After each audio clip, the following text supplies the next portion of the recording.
has a message for them. His game-winning hit Friday in the 11th has inched the Bucks a little closer in the race for the wild card. Tonight they turn to a veteran pitcher to lead the charge once again as the hunt for Bucktober continues.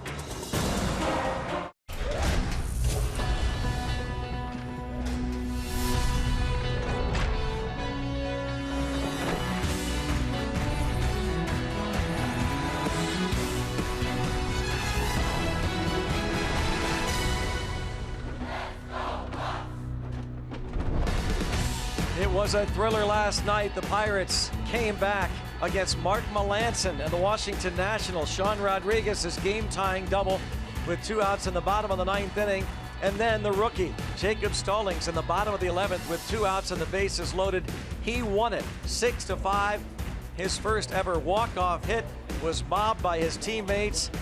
Jacob Stallings, one of the great moments of the year in 2016 as the Pirates beat the Washington Nationals 6-5 in Game 1 of this 3-game series. Game 2 tonight, Greg Brown, Steve Blass, Robbie Ince-Mikowski with you. And Steve, the Pirates will send a veteran to the mound tonight, Ivan Nova, who had his first real hiccup as a Pirate his last start. Yeah, he has been a breath of fresh air, Greg, and I don't think we'd be in this position to have an outside chance to get in postseason play without him.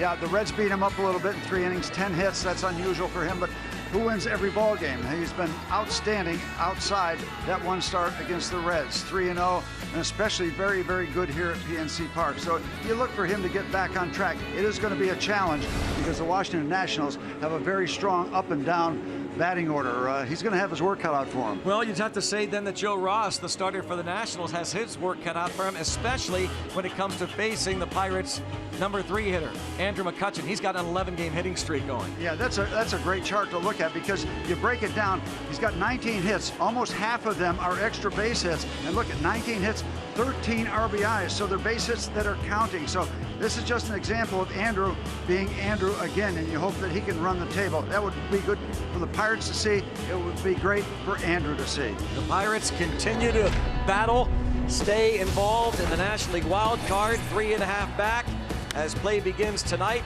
The Pirates and the Washington Nationals ready to play Game 2 of their big 3-game series tonight from PNC Park. All the action is coming up next.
Roots Sports is brought to you by Allegheny Health Network, Health for All, and by Day Automotive. We're gonna make your day. Let's go Bucks! Here we are back at PNC Park, and just a few moments ago, the hero signing a baseball. Jacob Stallings.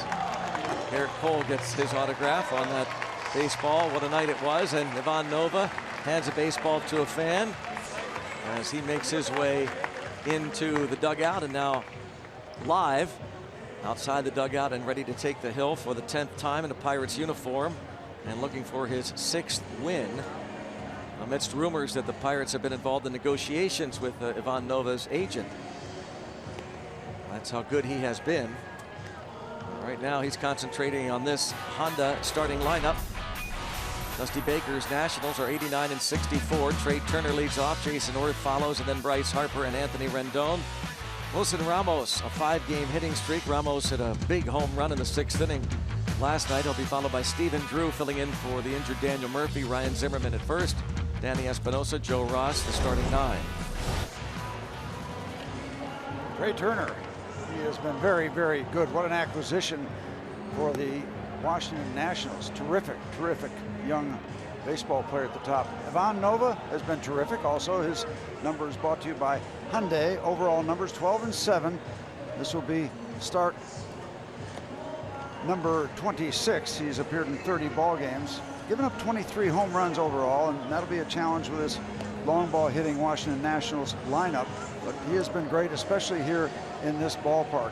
Great sinker and outstanding control. You put those two together, you come up with an Ivan Nova.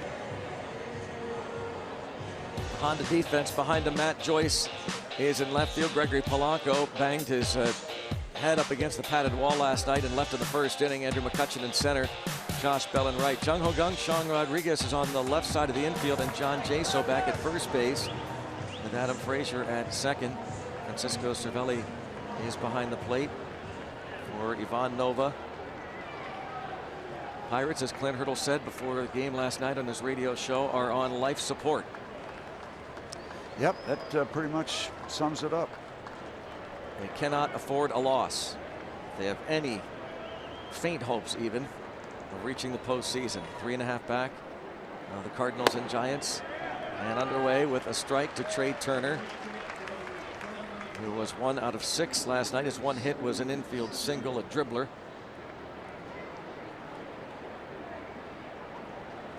They try and bunt for a hit. Nova stumbles. The great speed of Trey Turner, that's what he creates. A debate that he might be the fastest man in baseball. Well, it certainly puts pressure on anybody trying to make a play against him. Nova coming over. It's got to be clean. Doesn't look hard, but he can't get the ball properly into his throwing hand, and Washington in business here in the top of the 1st inning. 27 stolen bases. 31 attempts since being promoted to the major leagues. Playing in his 64th big league game tonight. Jason Worth. Comes the mountain man. Worth last night 1 for 5. Actually brought in a run with a bases loaded walk facing Jared Hughes in the 6th inning. Had given the Nationals a 2-run lead. Big time strikeout candidate, big time power. And a first pitch strike. One way to contain the running game is throw a bunch of strikes. Not a bad idea to keep the ball downstairs. That is Nova's game. He's only had one previous start against the Nationals. It was a win. This season 10 have stolen against him, 12 attempts. Pretty good lead. Line to left. And into third base goes Turner. Pirates get a bit of a break that Jason Worth does not try to go to second. Looked like he was jammed on it and strong enough to drop it into left field, putting runners at first and third. Yeah, I was surprised. He made a big turn around first base, but then kind of went into that bent leg slide to stop his interest in going to second base. You would have thought he'd had plenty of time. He just dropped that ball inside the chalk right there. It took a while for Joyce to get over there. And so perhaps we can work out a situation where we trade a run for a double play and clean things up. Bryce Harper, 3 hits last night. He has 82 runs batted in. The bunt single gets it going here for the Nationals in the first. Nice off-speed delivery by Ivan. And you were mentioning he got roughed up by the Reds last time out. 10 hits given up in his 3 innings of work. Starts off his work tonight with 2 knocks before he records an out.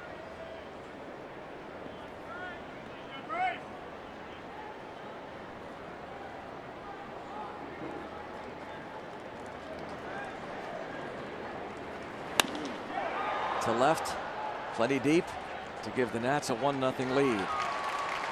Sacrifice fly for Harper.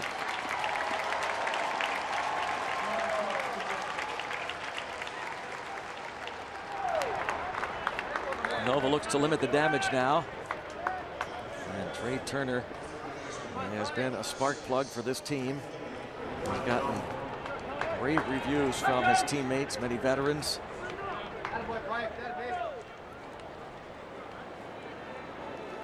And Nova now faces Anthony Rendon. Not all that bad a situation in the big picture, the overview. You're on the other side of Bryce Harper. You got a double play scenario. You got a chance to get out of this with just 1 run, having scored.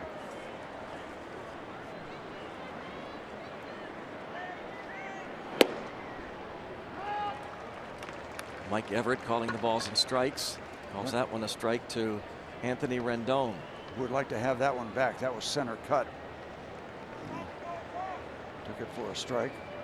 Crew chief behind the dish. Jordan Baker, Mark Wegner, Tim Timmons, the other umpires. And now Nova out in front 0-2 on Rendon. Third baseman did walk his last plate appearance in the 11th inning against Wade LeBlanc. And he too a strikeout candidate. 0-2.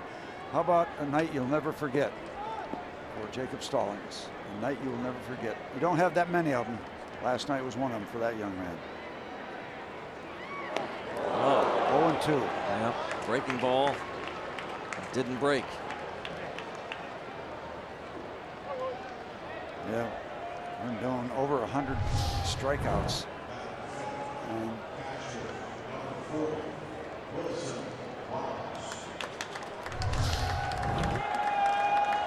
Nova has walked only 3, has hit 2 batters now since joining the Pirates. And here is Wilson Ramos. He has hit into 17 double plays. That's tops on the Nationals. Ramos hit a blast to right center field against Antonio Bastardo leading off the 6th inning last night. That broke a 3-3 tie at the time. And that might have broken his back diving stop, knocked down by Gong. They will not get anybody. What a great stop, but a bad decision. He had no play at second base. I think with a catcher running, he had a very legitimate play at first base. We'll credit Ramos with a base hit, but that close to getting at least a second out. Great stop, and he just never, I think, had the opportunity to look over to first base as he flags it down here.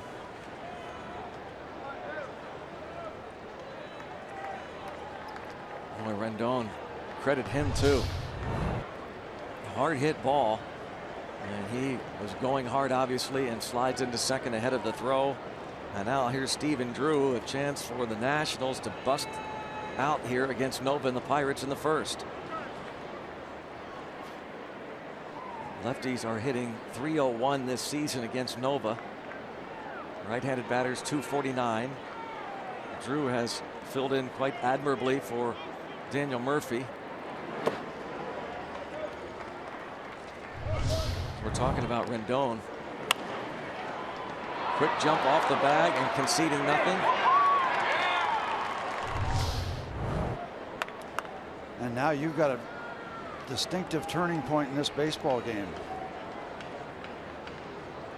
Get a standing ovation if you could get a double play ball right now.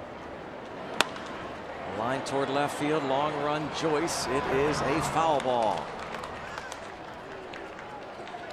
You know, the other thing, Greg, you need a lot of work from Nova tonight. We used hundreds and hundreds of pitchers last night, it seemed like. Again. So you don't want to get in that bullpen early. Well, Hurdle has talked about that. And he's obviously watching his pitchers because Taillon only went 5 innings last night after retiring 9 of the last 10 and 7 in a row.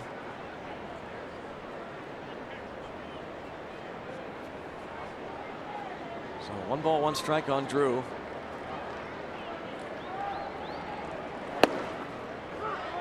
Big strike call there. Wow. That could be huge. Yep. 50-50 chance of getting the call on this delivery, as you will see on the inside corner. He just nicked it. 95 miles per hour from Nova, gets the call from Everett. Now he has a chance ahead of the count. The veteran Stephen Drew.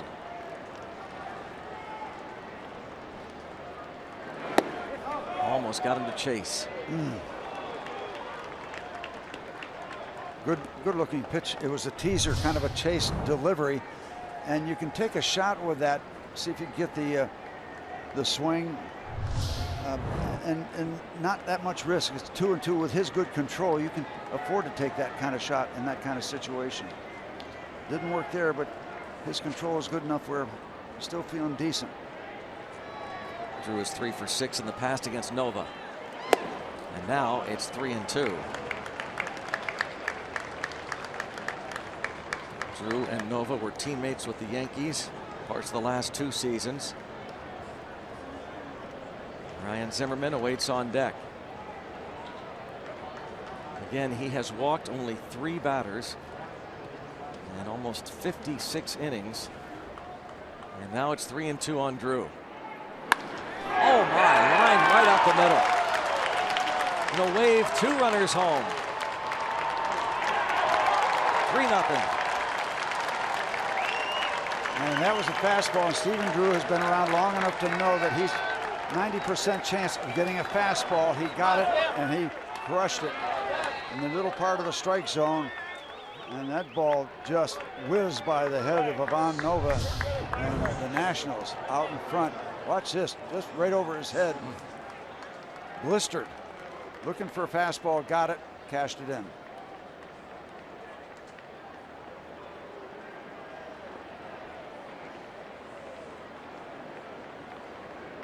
Stephen Drew was 1 for 4 last night, a big 2-run single.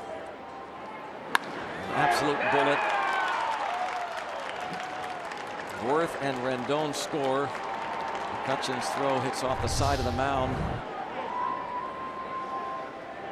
And it all started with a bunt single by Trey Turner. That Nova got to and couldn't find the handle. They have not looked back. There he is. He has been such a force since coming up from the minor leagues.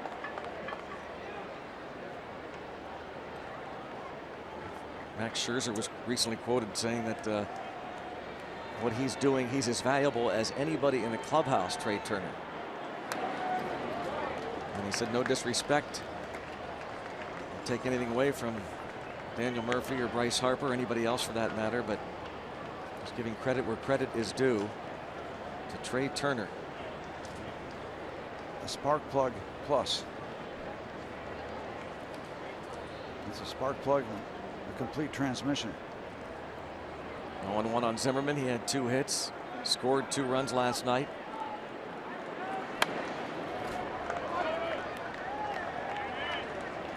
And Max Scherzer was talking recently to Bob Nightingale of the USA Today about Trey Turner. Pirates won't see Scherzer. And he has a good chance to win the Cy Young. He is 18-7, a .282 ERA and 32 starts.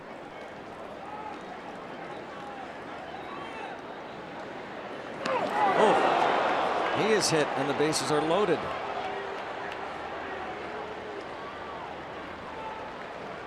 This has gotten ugly quick.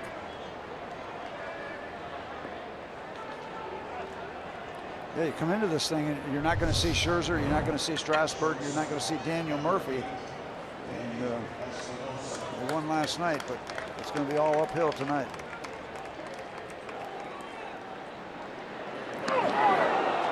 Another breaking ball that didn't break. Nova curveball has been such a weapon. Now the 8th man to hit in the inning is Danny Espinosa. The champagne is on ice in the visiting clubhouse here in Pittsburgh. If the Mets lose and the Nationals win, they clinch the East. And right now the Phillies lead the Mets early 3-0. Of course, the Pirates need that as well, but they need to win. Michael Franco had a 3-run homer in the first, his 25th of the year. Ball one on Espinosa. We talked about the strength of their lineup. Here's a guy hitting in the 8th spot with 23 home runs. And I'm looking at an opportunity to get over that 70 RBI mark. And that's a lot of thump for just a .213 batting average. A guy who strikes out a lot, but now it's 2-0 on Espinosa. Yeah, our big strikeout candidates have not been retired. Worth strikes out a lot. Rendon strikes out a lot.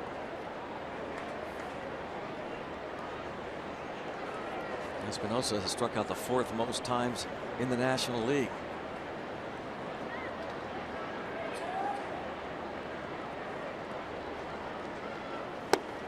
And he swings at ball 3. Well, perhaps not. We're looking at a grid and a pitch that looked like it might have missed. 2-1. With Noah throwing the ball all over the place, Espinosa might have gotten that call had he taken it that close. Stabbed by Nova. He goes to home, and on the first, a double play. Looked like that was going to take too long to turn to. They get out of it, but 3 in.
He made Francisco Cervelli. Now keep in mind a couple of those hits. One was the bunt single, the other was the jam shot that Worth muscled into left, but there was the bullet to center field and he hit 2 batters.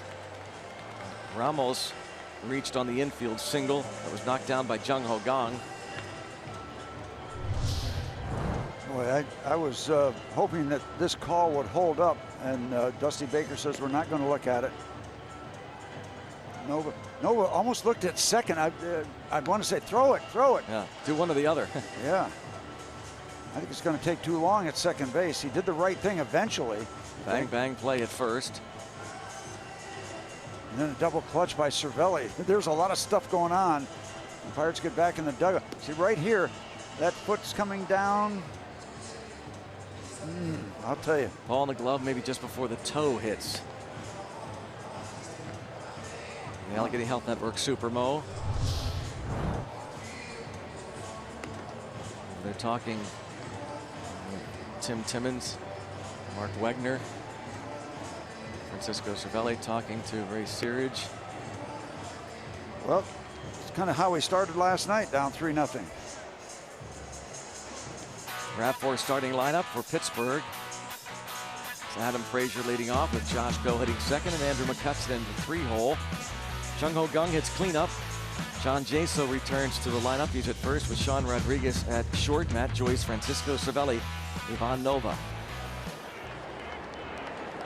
Right-hander Joe Ross, 7-5, 3.48 ERA. Missed over 2 months with some shoulder issues. 23-year-old right-hander out of Berkeley, California, 6'4", 225. Originally signed first-round draft choice by the Padres in 2011. We were impressed with what we saw from Joe Ross 2 years ago in a game he worked against the Pirates in Washington. Struck out 11, I believe. Ball one on Adam Frazier.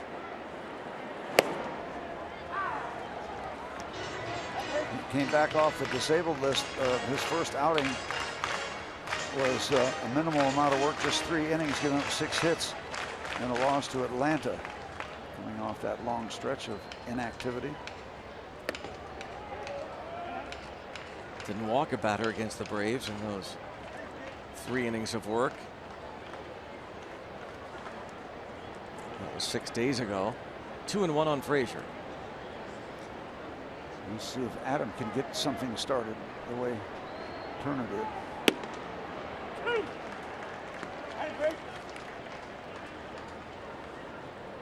Frazier drove in a couple of runs last night, was 1 for 5.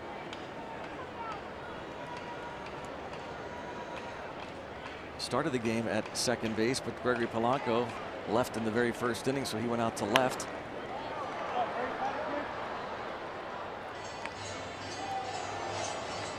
He has 1 for his last 16 at bats, still hitting solid .320. This is game number 59 of his major league career. Bench coach Dave Jouse and the Pirates manager Clint Hurdle. Now, the Nationals have said that Ross's pitch count will be around 65. Third base coach Bob Henley has to bounce out of the way.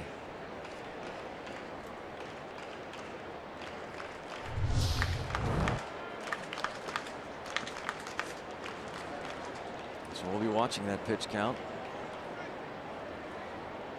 as will the Nationals as they build up Joe Ross for the playoffs. And he strikes out Frazier.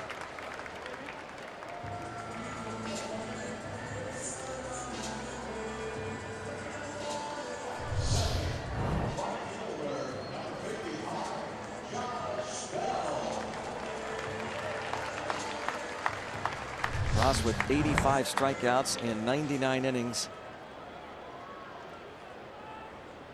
He and Trey Turner came over from the Padres in that 3-team deal. I got to think that the Nationals did pretty well in that merry-go-round trade. That was the deal that sent Will Myers to the Padres from Tampa Bay. Josh Bell pops one up on the infield. Easy for Drew. 2 outs.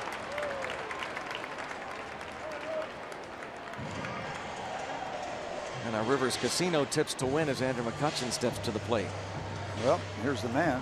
Andrew, stay hot. He has been hot. And you want to try to get Ross early. And I'm thinking that because he has to be rusty. Just pitched 3 innings that first time out after missing a couple months. You don't want to let him get settled in. He has gotten his feet on the ground early here in the first inning.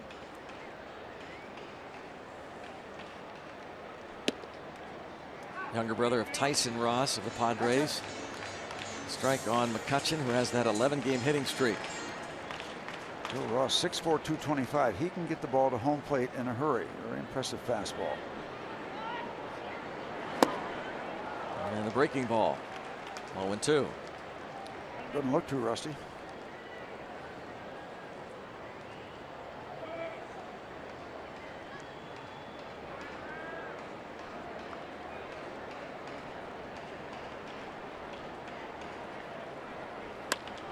McCutchen towards center field. Turner racing in and can't make the catch. And McCutchen's hitting streak is now 12. You had to hold on for a minute. Turner made a real good effort to try to get that ball. Got close to it, but there's Andrew at first base. Didn't get a lot of this ball. That helped him get the ball to drop in front of Turner.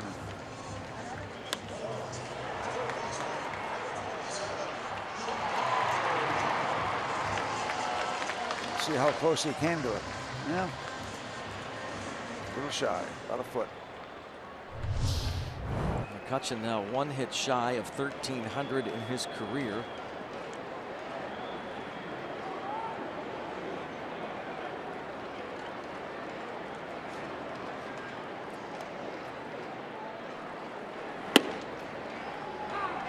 And hoping to get this guy back on track, Jung Ho Kang. Was 0 for 3, drove in a run with a ground out last night, walked 3 times, but he is 0 for his last 10 and just 1 hit in his last 20 at bats. Sitting on 19 home runs. Joe Ross has given up 8 in his first 17 starts. I want to try to crowd Jung Ho. The other way. Harper will hurry over. McCutchen stops at second. And it's first and second.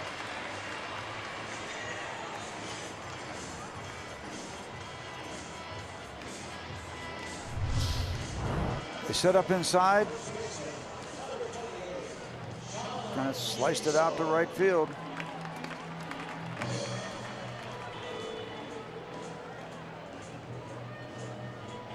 So it's first and second with 2 outs for John Jaso. Clint Hurdle trying to get as many left-handed hitters in there as he can. Gregory Polanco unable to go tonight, but lefties hit .322 against Ross. Right-handed batters only .218, so the distinct advantage for Frazier, Bell, Jaso, and Joyce when it comes to those splits. And a strike. He was shown a 97-mile-an-hour fastball. Go soft on that first pitch to John Jaso.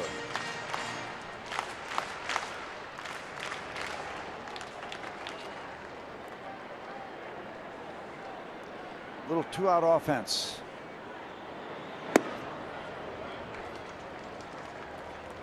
On a strike on Jaso, who has gone 3 for his last 9 at bats over his last 5 games with a homer, couple doubles.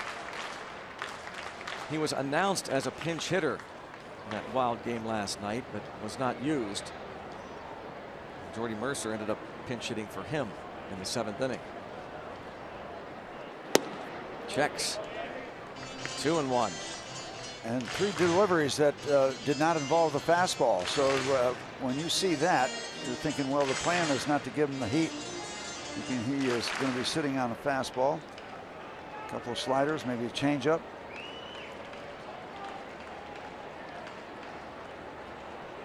Will John Jaso see a fastball?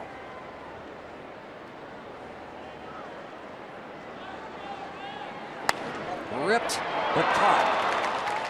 Line drive to Zimmerman. 3-0 after 1.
Wild card race in Chicago this afternoon. Top of the seventh, Cardinals leading 7-3. Runners at second and third, one out. Yadier Molina threw the drawn in infield and into left field. Not one, but 2 runs coming to score. Molina goes 3 for 4 in the day with 4 RBI. Part of a 3-run 7th for the Redbirds, who blow the game open and win easily 10-4 your final. Now back to Greg and Steve at PNC Park. Dan, the Volkswagen standings updated now. Look like this. Again, the Mets are winning early. Trailing early against the Phillies. Giants lost last night to the Padres. And the Cardinals were winners. Here the Pirates trail 3-0. Folks getting ready for Fan Jam. Hunter Hayes, country music star, going to perform in concert. Joe Ross takes ball 1. This is a dangerous hitter. 10 hits in 37 at bats, a .270 average. But Nova will retire. The pitcher who is running hard down the line. T-Mobile presents greater coverage of baseball. A couple of notes. We're talking about Texas Rangers clinched the American League West last night. 2nd straight year under the former Pirate coach Jeff Bannister. 7th division title in team history. Matt Holliday suffered a setback in his return from right thumb surgery and experienced pain following swings in live batting practice. That means the Cardinals are scrapping plans now to have him go through live BP simulation tomorrow. Instead, they'll wait and see what happens after he visits a hand specialist on Monday. Bounce to short Rodriguez. Turner. That's more like it.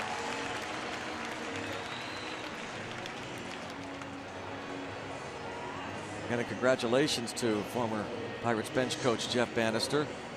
Go, Banny. As the divisions,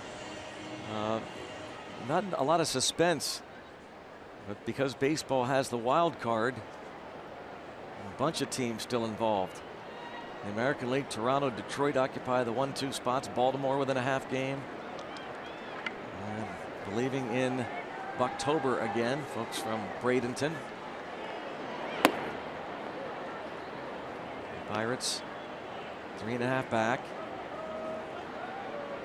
Houston still involved. The Yankees are 4 behind. Wild card chase. At least they were at the start of the day. They lost already 3-0. They were shut out again in Toronto. They lost 9-0 last night to the Jays. And now we check out the wild card in the American League. And Toronto now holds a 2-game edge over Baltimore for the top wild card spot. Baltimore and Detroit battling it out. 3-0 pitch. Worth swings and misses. Baltimore leading Arizona in that interleague game.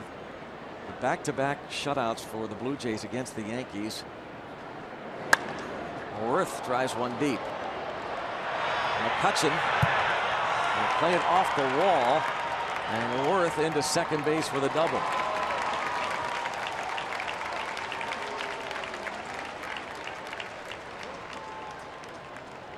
So this time Worth gets something legitimate. That little flare down the left field line, his first at bat.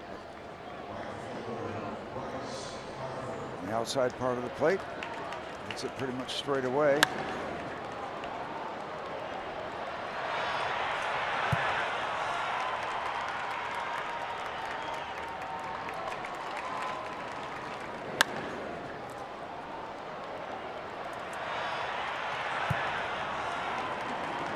He doesn't leg too many out, so he's going to have to make it interesting at second base. 2-out double. Let's not let these Nationals add on. Get enough firepower. Now you really have to, sorry Steve, have to really be careful here. Harper's starting to swing the bat again. 3 hits last night. Hit the ball hard the other way in the first inning. Rendon on deck. Hitless in 5 trips last night. And a right-handed hitter, and Nova looks like he'll get Harper. He will. 11 pitch, second inning for Ivan Nova. 3-0 Nats.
We move to the bottom of the second. Get to our Barrel Automotive league leader stat. The teams with the best on-base percentage in the major leagues this month of September. Pirates, the best. That pleases hitting coach Jeff Branson and the assistant hitting coach standing next to him, Jeff Livesey. The Braves next, then Red Sox, Indians, and Mariners. This is a guy that's been leading the charge along with Andrew McCutchen this month. Sean Rodriguez, 2 more hits and an RBI last night. A game-tying 2-out double. Past Trey Turner, the inexperienced center fielder. Dusty Baker blamed himself, the team, for not playing Turner further back, and the no doubles defense. 1-1. Also, you got to consider Rodriguez got a lot of that ball and it had a lot of carry. If you hit the bottom half of the ball, you're going to probably have more late carry, obviously, than when you hit the ball on top and have that top spin that takes it back down. This ball popped up. Easy play for Zimmerman. Well, the Pirates had a good chance to answer the Nationals in the bottom of the first. John Jaso actually blistered the ball. And, unfortunately, it was the Adam ball, or we'd be on the board.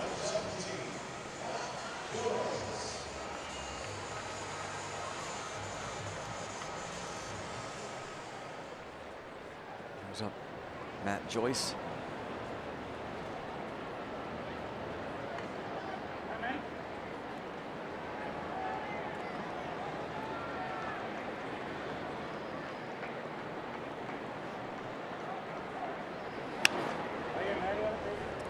The report on one of the reports on Joe Ross is that he's got a terrific 2-seam fastball. Now, if he's throwing this 2-seam fastball at 95 miles an hour, that's pretty darn impressive. Now, that one was upstairs, didn't get on top of it. It used to be 2-seam pitchers did not have that kind of speed. He has plenty of speed.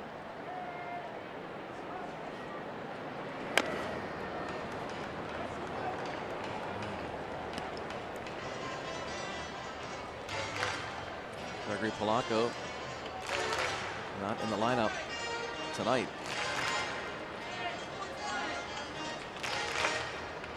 Matt Joyce gets the start. Yeah, had a run in with a wall. Padded wall, nonetheless.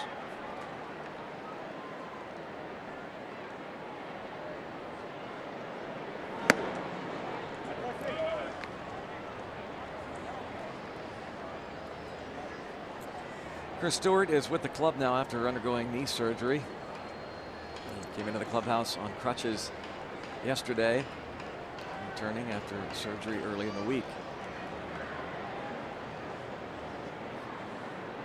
And 2-2. Joyce 0 for his last 14.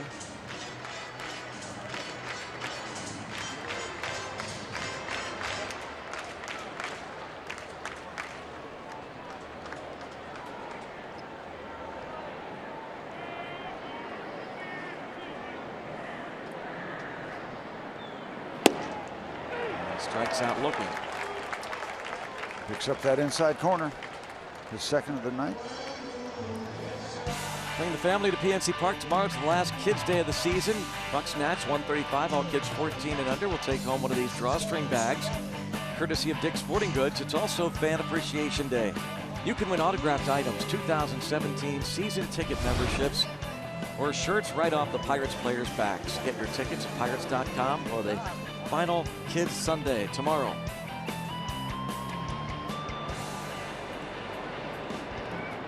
Tyler Glasnow, speaking of kids, will start for the Pirates tomorrow.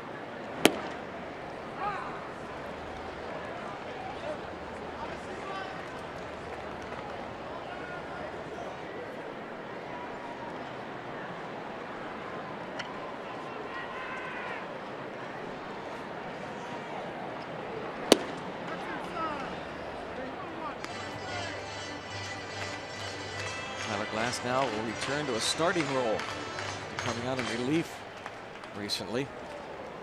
See those two guys together a lot. Tyone and Glasnow. Yep.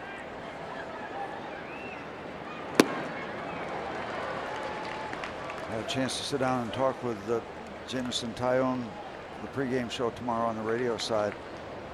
Very articulate young man, thinks about what he's going to say, and talked about that stretch that he got knocked around last night and then was able to get out of it, kind of find the groove, get the feel back. Important for young pitchers to learn that, how that can happen.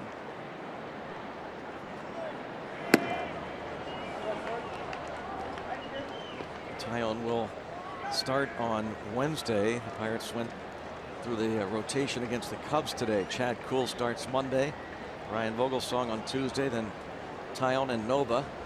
The 4-game series against the Cubs. Cubs will have Kyle Hendricks, John Lackey, Jake Arrieta, and the bullpen on Thursday. Staff start. And Vogelsong will start against Lackey on Tuesday night.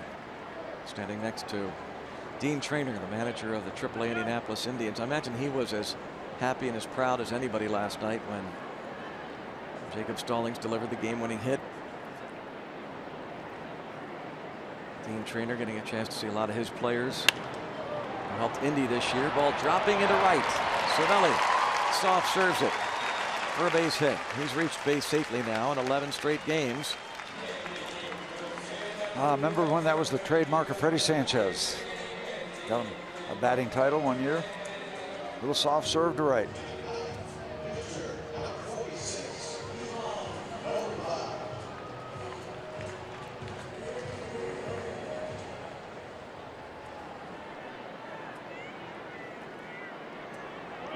Nova 3 for 19.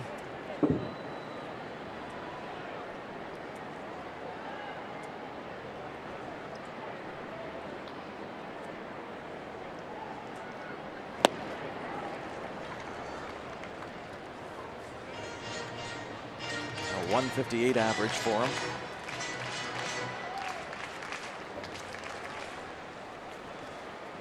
He has been much this season since joining the Pirates, just that.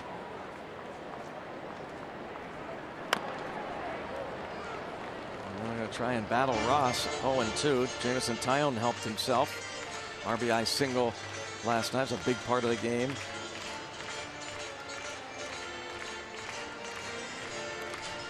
Ground single right up the middle in the second inning.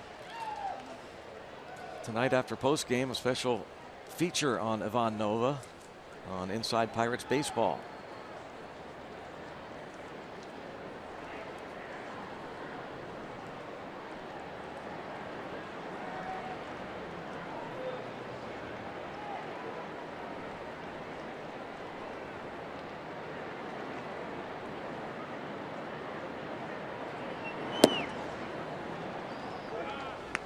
One and two.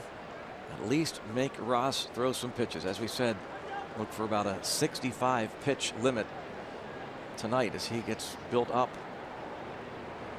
before the playoffs begin. And the National League Division Series will start 2 weeks from yesterday. Down on strikes goes Nova. Third K for Ross. He and the Nats lead 3-0.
2 innings of play here at PNC Park. I'm Robbie. It's Mikowski. Today was already a big day for the Buccos away from the field up in Cranberry Township as 2 big things took place at the Miracle League Field of Southwestern Pennsylvania. First of all, it was the dedication of the Pirates Charities Out of the Park playground at Grand Park. The new playground is a fully accessible area open to everyone, regardless of ability, and is just the second of its kind in the greater Pittsburgh area. The playground is wrapped around the outfield of the Pirates Charities Miracle League Field. Life-size pirate ships. We saw the swings and the spinners and other fixtures. A lot of stuff, and kids can have a lot of fun. Bob Nutting and Pirates Charities contributed $200,000 to help make it possible. The other thing that took place is the actual field was refurbished. It was originally built in 2009 and just worn down with time for being used so much. So that was refurbished and rededicated and ready to go. Now this field, it's actually pretty cool. Greg and Steve, when you look at it, that is the first of 7 fields the Bucs have helped make possible to ensure that every child has the chance to play the game of baseball. Already a good day for the Buccos organization. Always fun to be down or up at those fields. We were there, Robbie, when they dedicated that great field. We saw Mike Sherry in that shot with a ribbon cutting ceremony, and Bob Nutting. He's spearheaded the program throughout Western Pennsylvania. Pirates Charities, so very much involved, along with the great folks at Root Sports. Not only the field, now you got the playground around it. What a great neighborhood for kids, not only to play baseball, just to have a flat-out old good time. Way up there, but Jason will make the catch on a pop-up by Rendon, and the community really got involved. The folks up there in Cranberry area make it all happen. Takes a big effort.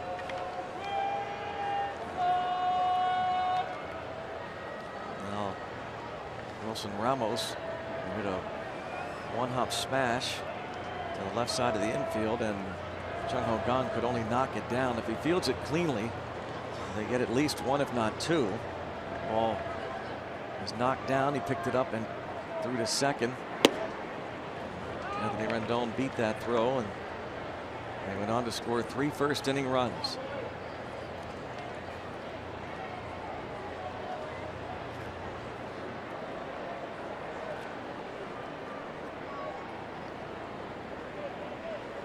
Ramos starting to swing the bat again. Fans of Wilson Ramos, known as Buffalo to the Nats and their fans. They're up from D.C. Guess who they're rooting for? And rooting for the Nats to re-sign him.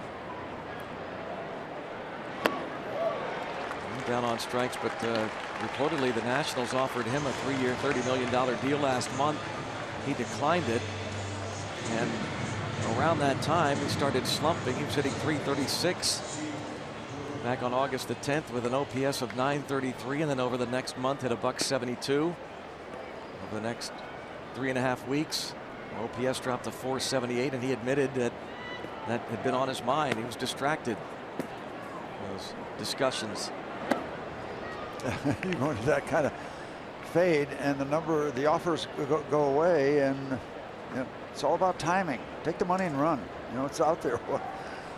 Who sang that one? Go on, take the money and run. Was that Steve Miller? Yeah, Steve Miller Band. Yep. Good call.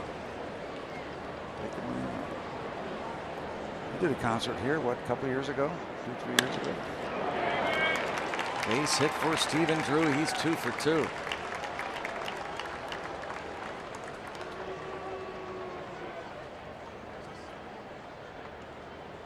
Colton Whitlock broke his arm last night. Chuck is the director of Nationals games. He was formerly in our truck. Came to the game anyway, despite the broken arm. That's a gamer. That's a gamer. Glad to see the smile. Got the cast, but got the smile going. Chuck does a great job with the Nationals broadcasts as their director.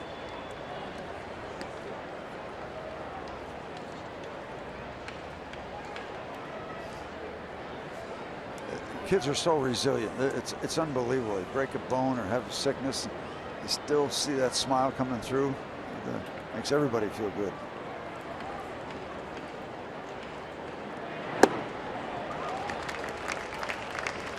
Well, we got to get Mr. Nova settled down, putting up a few zeros, get him into that 5th or 6th inning. A rough start, certainly in the 1st inning, but got a chance to put up a 0 here in the 3rd. He hit Zimmerman with a breaking ball in the 1st.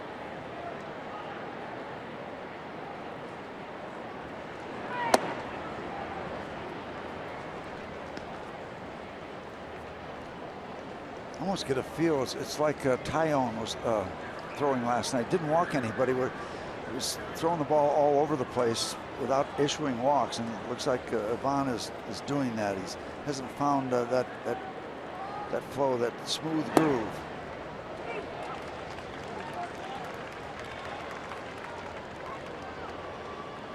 Hold the song, Garrett Cole, Jamison Tyone on your screen, left to right. Tyone figured it out, got that feel back after that 4-at-bat outburst in the 2nd inning last night.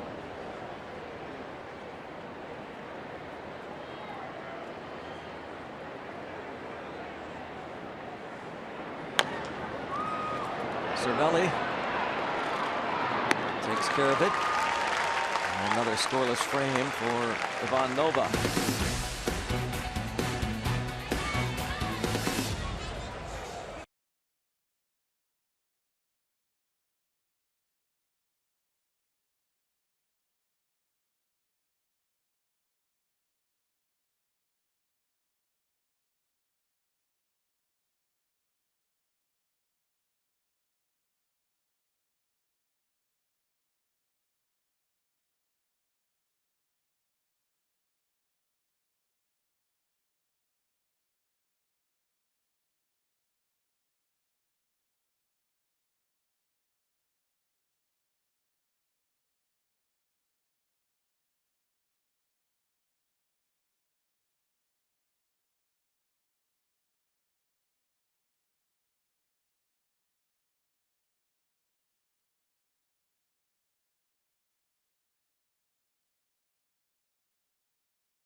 Well, look at Sarah Lynn and Ben. They're from Cranberry, and they were married today and decided to take in this game. Congratulations. Congratulations, but Ben, you'll have to work on that cap. All right, one more smooch, ready?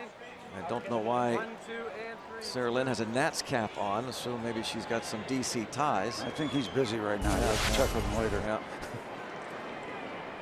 Congratulations, Sarah Lynn and Ben. Well, the Bucks need to make some noise. They got 3 hits, but nothing across yet. Nova has settled in. Time to go to work.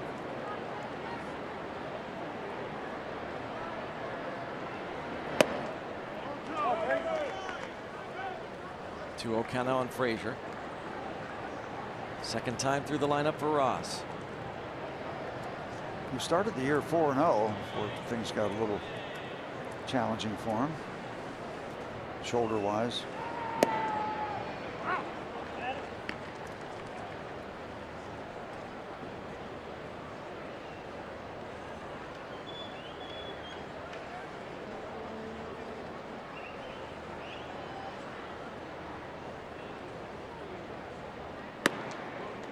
Three and one.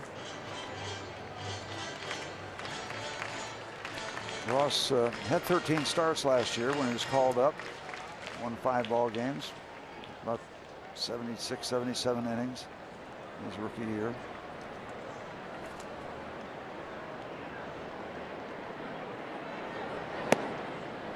Not afraid to go to the breaking ball. 3-1 count. A little bit of a veteran pitch selection.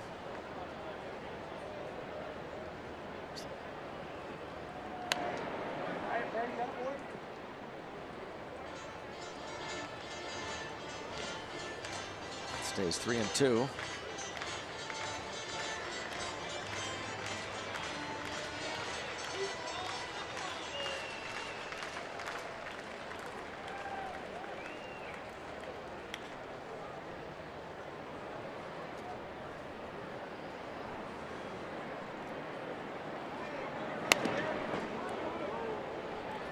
Stays full.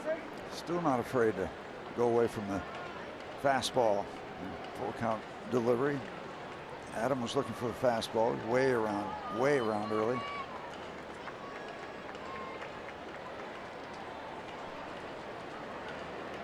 Not automatic in the big leagues that they give in and throw you the heat. Popped it up.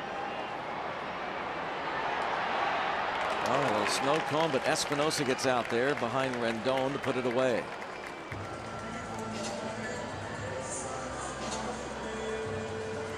Deposits are now being accepted. You can get on board as a Pirates season ticket member in 2017. You can personalize your membership and lock in the best seats to all the games at PNC Park. Plus, you get VIP benefits including special events, discounts, and ticket exchange privileges. Go to pirates.com/2017.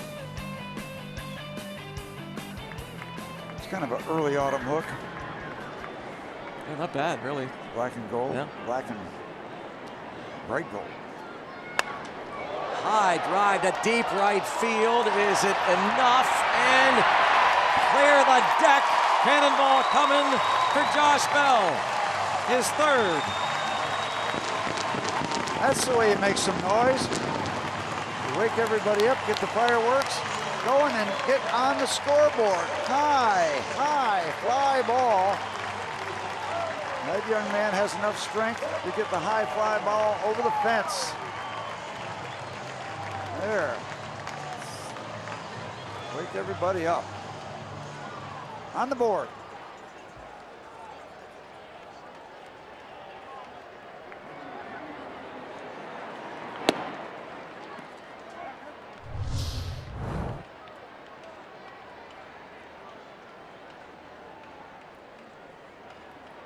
Great look. The Allegheny Health Network Super Bowl, the swing of Josh Bell. Making it a 3-1 game. Look how high this ball is hit. We have liftoff. Yep. Have a lot of time to appreciate that one. Still, what, 5, 6, 7 rows up? That's called a major league pop-up with some carry. His third homer, his first was the grand slam as a pinch hitter against the Chicago Cubs just before the All-Star break. There's a line drive, but that's going to hook foul distance, but my goodness, foul. He clubbed that one.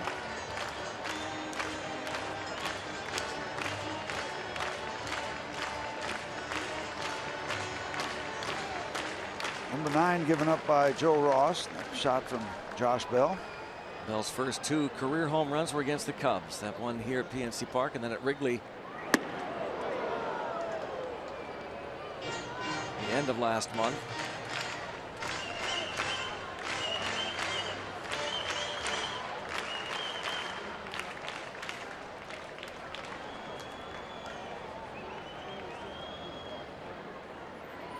David Freese.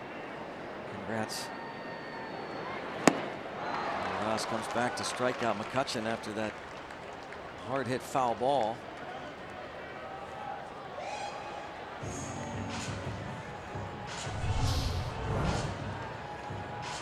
Working inside, then goes down and away. Got into to chase that breaking ball that wouldn't quit sliding away.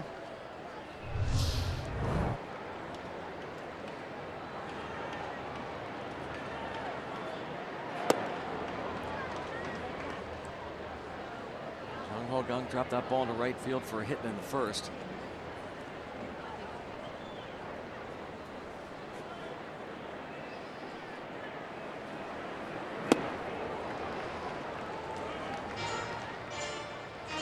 Like he thought he was going to get the fastball there. 1-1.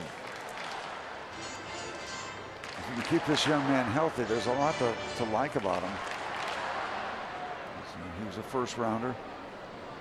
Been impressive a couple of years ago, or last year, against the Pirates.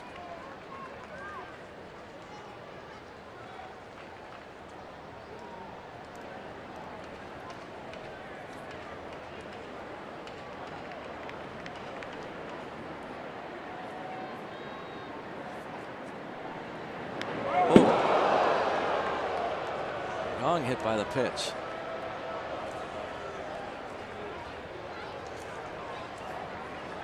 Gung hit for the 14th time this season. 6th batter that Ross has hit. 14 hit by pitches are 6th most in the league. And of course, you know, Gung missed a bunch of time this year.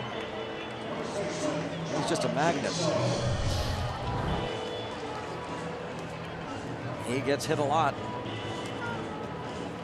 2 aboard for Jaso, who blistered a ball right to Ryan Zimmerman to end the first.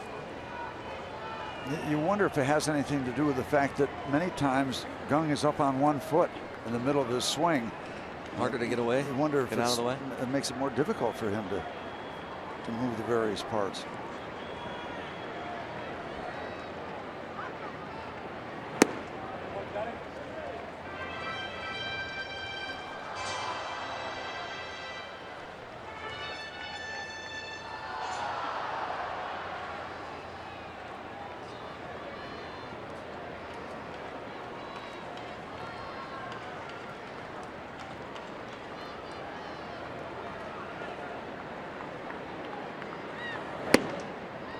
It's 2-0, and you see that pitch count, which will affect Ross. See how close they stick to it. They said 65 pitches around that mark. He's at 56 now. And again, Nationals used almost as many or as many pitches as the Pirates used last night.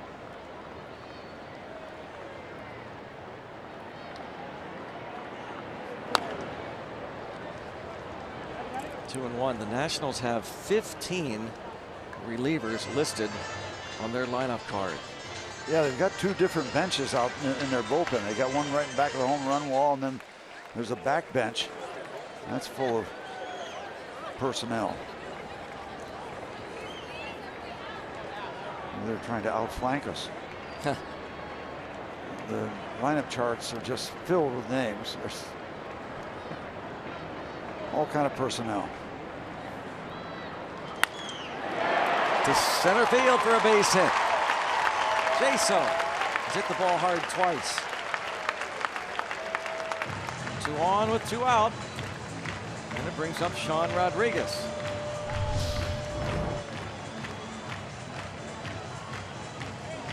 Down and in, up and out. And Jaso 4 for his last 11. He's getting it back together a little bit.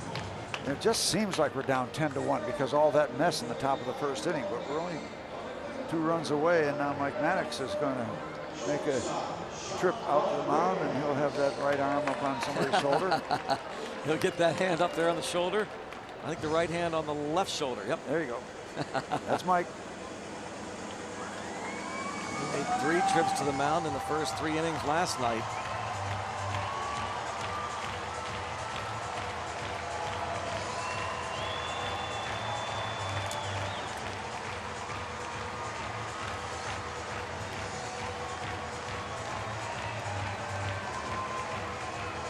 Maddox, very respected pitching coach.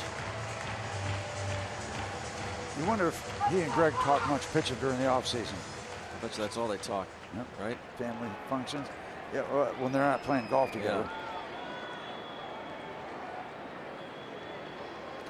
Just a base hit now gets you within 1 run. That would have a whole A lot of good feel to it.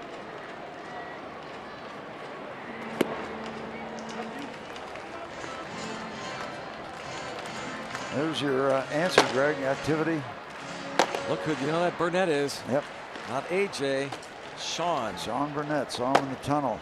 Former Pirate first-round pick. From way back. Sean Rodriguez was hoping to give the Pirates the lead.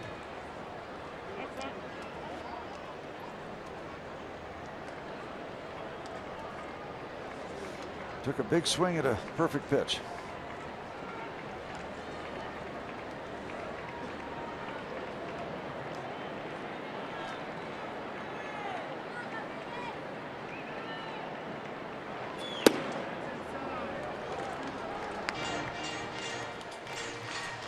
Be nice to see Sean catch a gap here and watch these speedsters that we have on the base paths get around.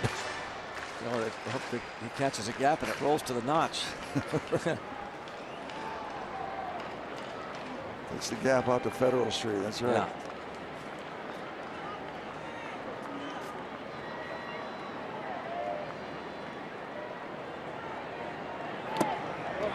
Nice pick, Mr. Ramos.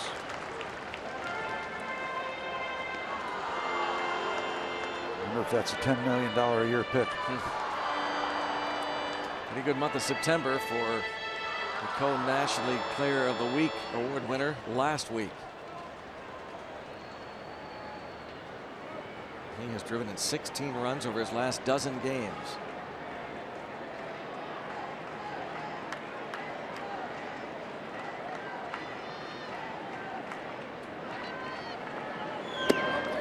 He's aboard. And now does Dusty Baker go to Sean Burnett. They are loaded.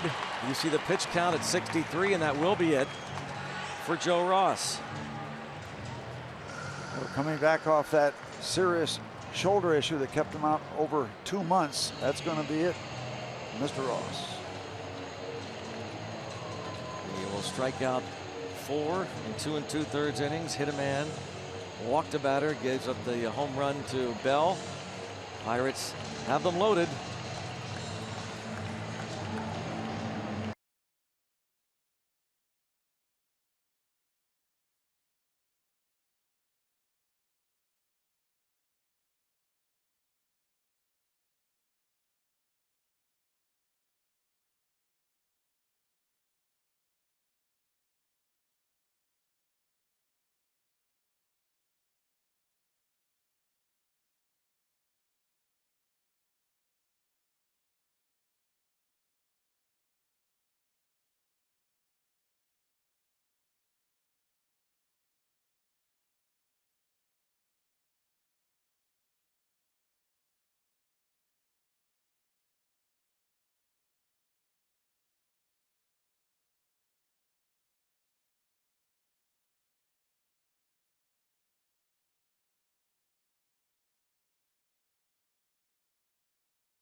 Josh Bell homered. Hit the Bucks on the board. The Pirates loaded them up against Joe Ross. Point Park University tweets about the Josh Bell home run, his 3rd in the major leagues.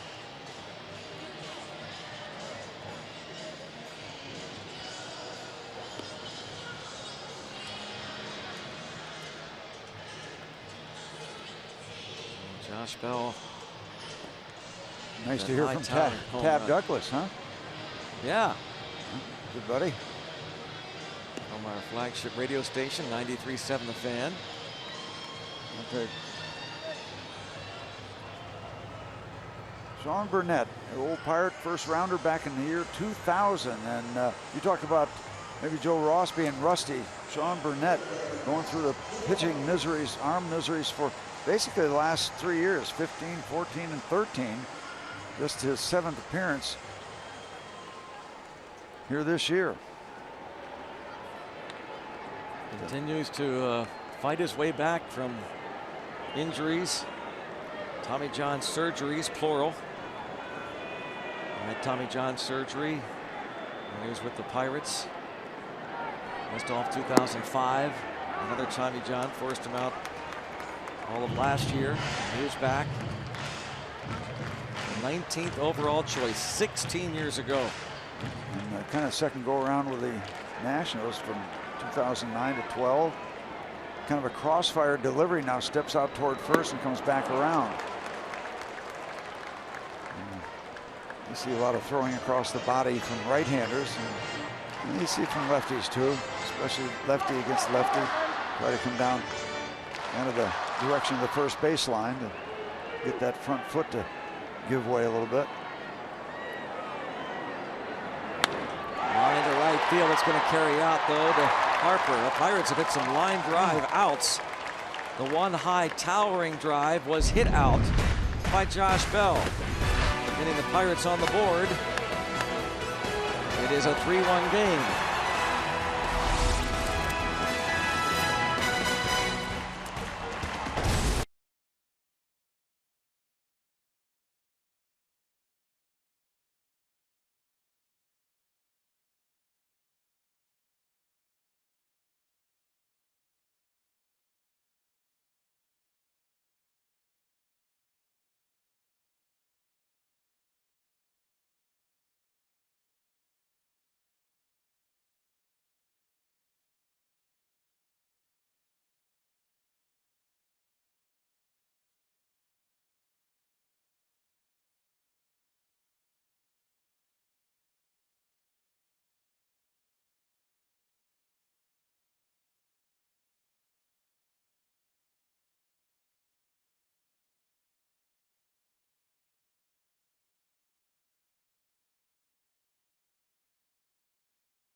Toyota RAV 4th inning. The all-wheel drive RAV hybrid has performance that will make you rethink hybrid. Let's go Bucks! 3-1 ball game. Head to the 4th. Von Nova now down 2 thanks to Josh Bell.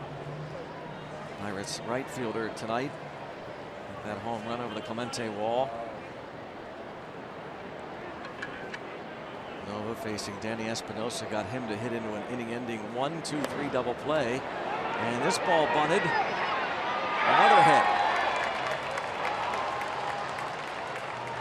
Trey Turner bunted for a hit to start the game, and now Espinosa. Yep, he got it beyond the Pirate pitcher, and that was the key. The first bunt by Turner was handleable. This one, not so much. As he gets a lot of it. And now Vaughn has to give ground, and by the time he gets back there, does the backhand deal, but can't do much. And that's what you do when you're trying to take the ball with you, take it past the pitcher.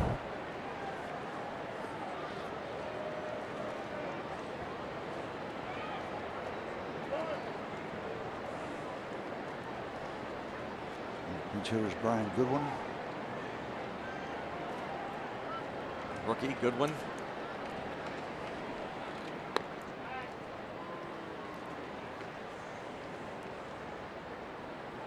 Is he up there to bunt Espinosa over? Espinosa has stolen 9 bases in 10 attempts.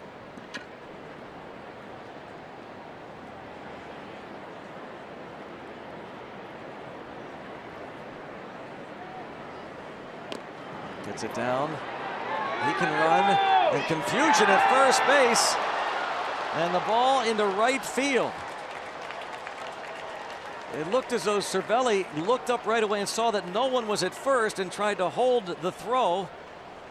And ended up leaving his hand and going into right. Yep, that's the only explanation, because Goodwin was flying. Nobody hit home, and he was already halfway through his throwing motion.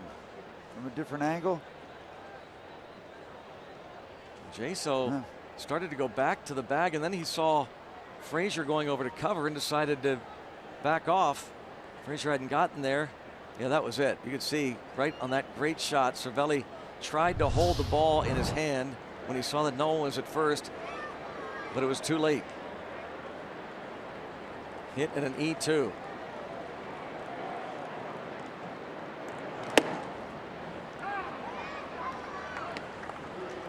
And now back up at the top of the batting order. This is not a good feel at all.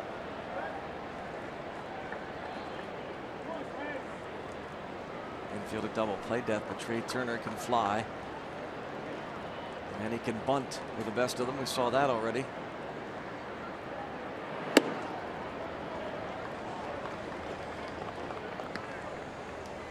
One ball and 1 strike. The 23-year-old from Boynton Beach, Florida. First round pick of the Padres 2 years ago out of North Carolina State. It was not going to be a good situation anyway. They're going to be runners at first and second with nobody out. Now they've gotten an extra 90 feet.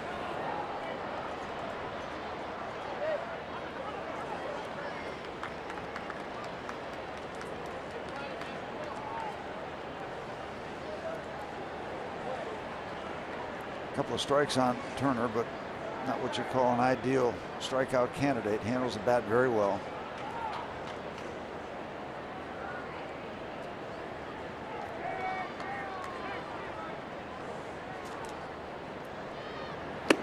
Yes, he did. Nova gets a big strikeout. This is second.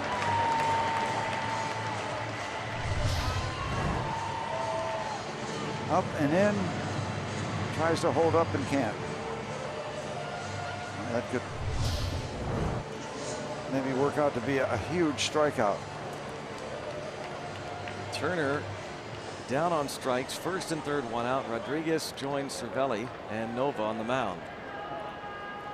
And you're looking at a big time candidate here for a strikeout. This might be the kind of sequence that Nova could handle. Now they're Rodriguez talking to the rookie Frazier about who's going to cover, what they're going to do. All kinds of information going around that infield right now. And Worth looking at everybody. He's sneaking looks down at Henley, third base coach.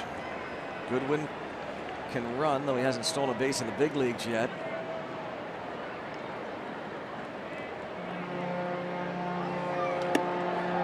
And a big first strike. Jason Worth saying, just as that pitch is delivered, we hear that Gateway Clipper. Nova might be getting called, not by much, but he got it.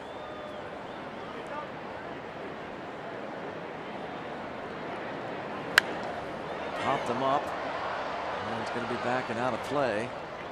And now Nova in the driver's seat. Obviously trying to get him to chase for a second strikeout, leave the runners where they are. Now Cervelli's got to be on alert in case they try to go with a breaking ball downstairs. The last thing you'd want right now is a wild pitch. Love to see Worth hit a ground ball here too. He has hit into 15 double plays, second most on the Nationals. Harper on deck.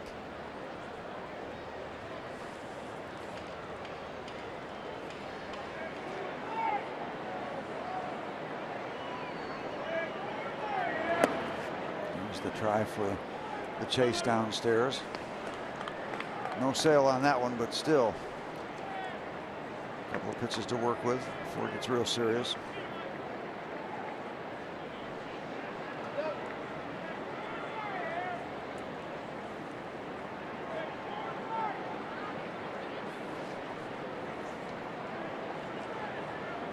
Be absolutely certain what to do here. Critical time in this game. Phillies lead the Mets 6-0 in the fourth.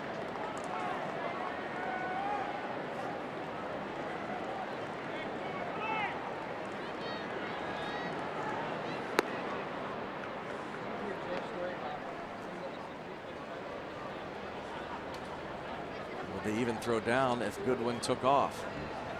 Nice idea to keep track of them, but you're right. You got to make sure you have a shot if it does take off.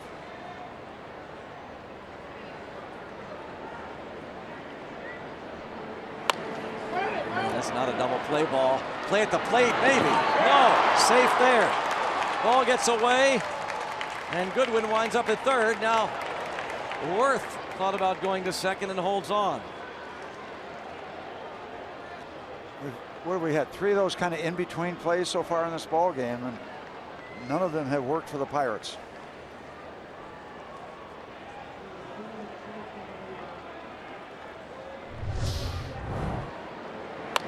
Sean decides to come home, and it's a low throw. Gets by Cervelli. And the Nats have everything going for them as a result.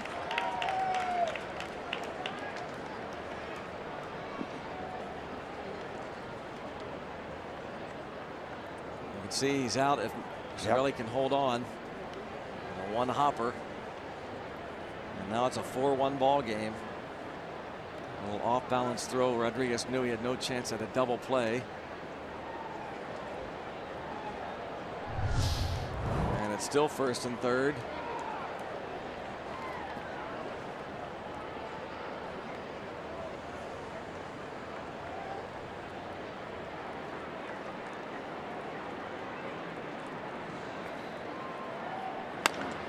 There's a double play ball. High throw. Safe at first, but we'll see. From this angle, looked like that throw might have beaten Harper. Wow. The Frazier throw to Rodriguez was high, and that caused just the slightest delay on the relay to first. Ideal double play ball. And he stretched out his shortstop, and you can see the bag here, Steve. This is critical.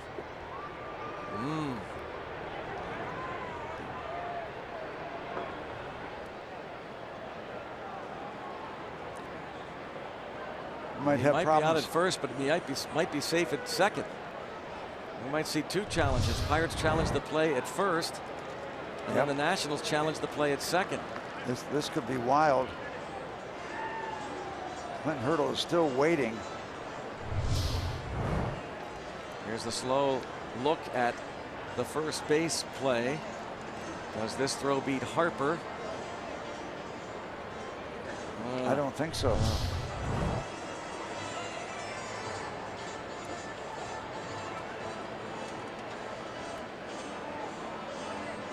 Pirates are not challenging.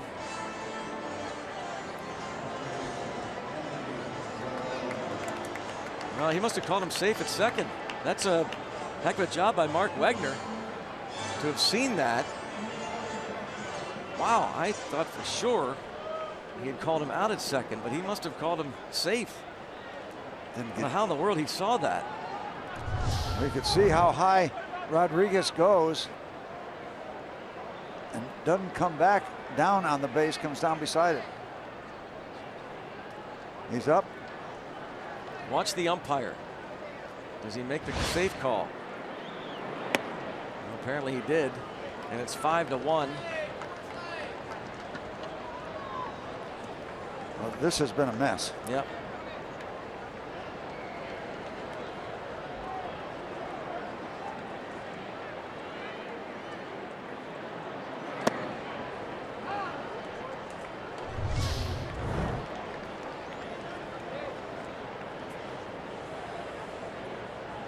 Yeah, Yep. good job there by Wegner. It's just not happening for the Pirates at this point of this ball game.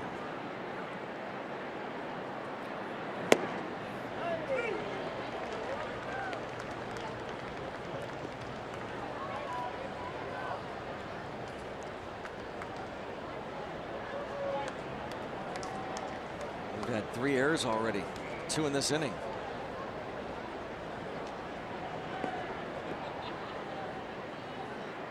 That'll be 3 in this inning. Cervelli, Rodriguez, and now Frazier.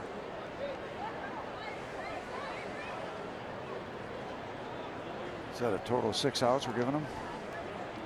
3 of the regulars.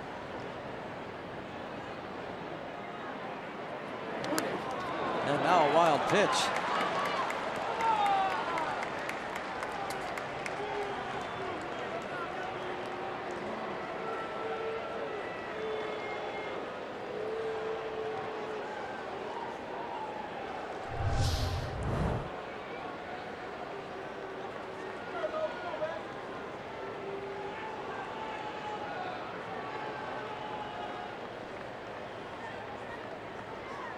Look how far that ball bounced out in front of home plate. I mean, that's a big miss. The Pirates have derailed here in the top of the 4th. Jared Hughes up in the pen.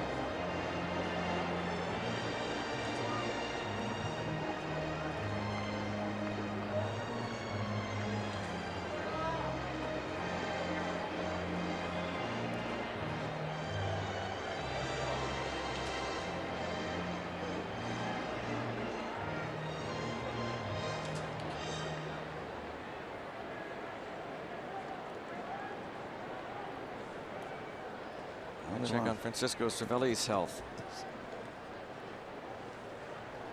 We've had 2 innings. The Pirates have been on the field that are as disjointed as you're going to see. First and now the 4th.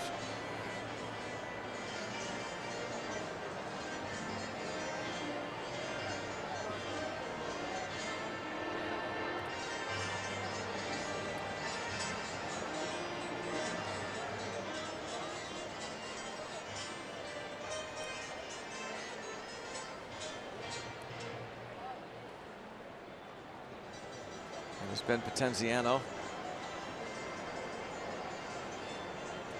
assistant trainer, checking on that right hand. So many small bones in the back of the hand.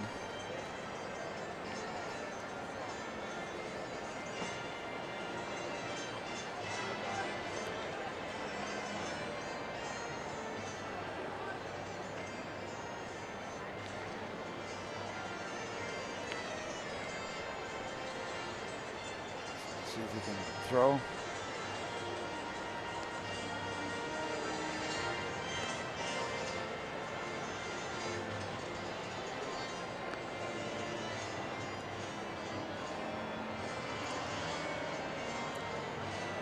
It hurts, but he's going to put the mask back on.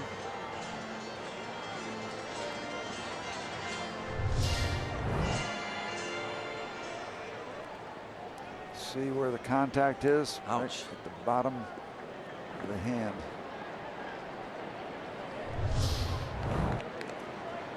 What else can we see here in the top of the 4th?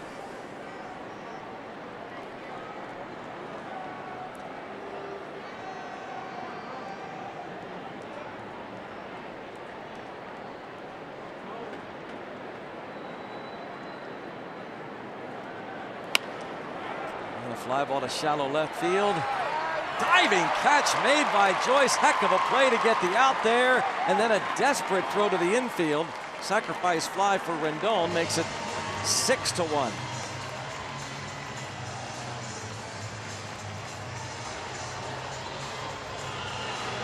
Great effort by Matt Joyce.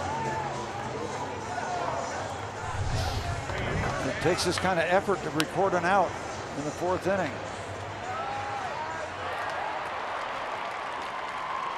And then from flat on the ground, tries to make it happen at home plate. We saw Worth go back and re-tag.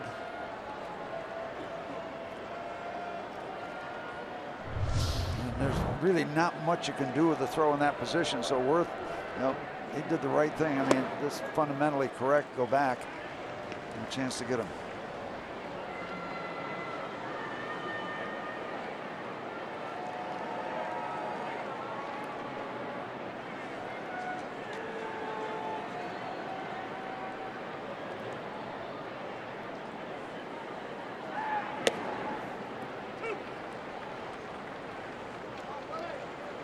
Infield single for Ramos in the first. It is 6-1. It feels like 12-1.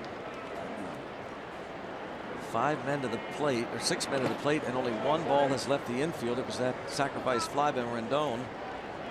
A couple of bunt hits. How about the art of the bunt? How important that is and how lost it's become, right, Steve? Yeah, yep.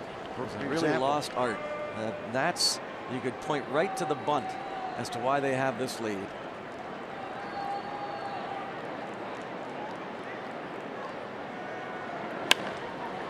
Fly ball to center. Choppy. It's over. 3 runs. 6-1 Nats.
Nationals in front. Bank of America League news alerts. The Phillies have taken a 10-0 lead. Michael Franco, Darren Ruff each with 3-run homers. So the Phillies are coasting, and right now the Nats are thinking about that champagne on ice in the visiting clubhouse. Reynaldo Lopez takes over. Still time for Pittsburgh.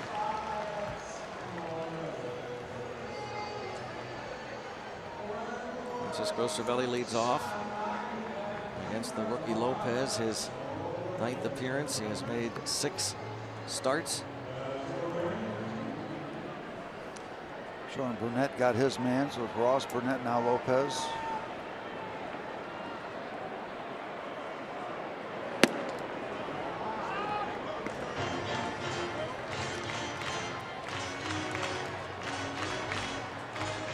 Von Nova.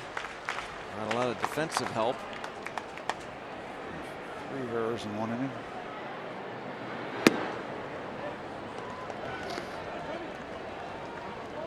Well, many times you hear athletes talk about winning ugly. If the Pirates come back and win this game,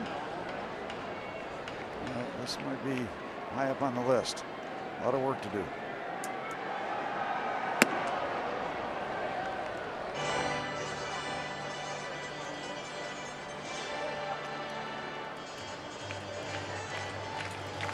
Hansen's going to pinch hit for Nova.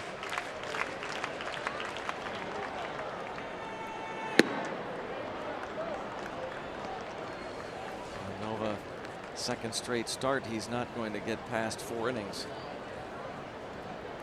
With 3 innings in Cincy. His last time out. Well, that'll help.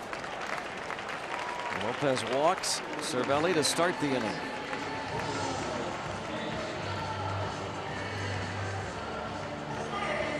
Yeah, just go down there and ask Dusty Baker if he thinks this ball game is in hand.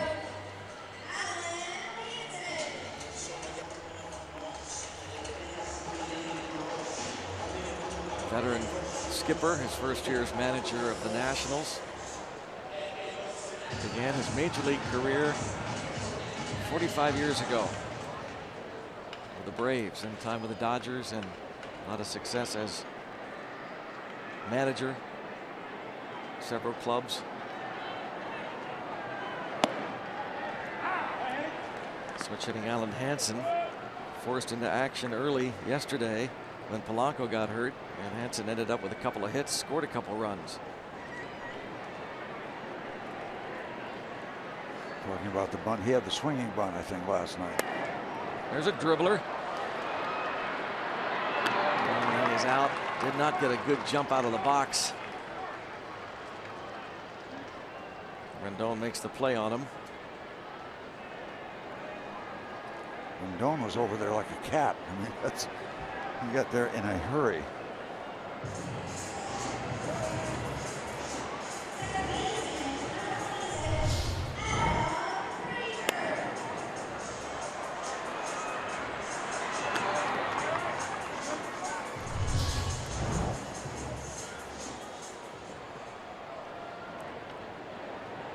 Adam Frazier now.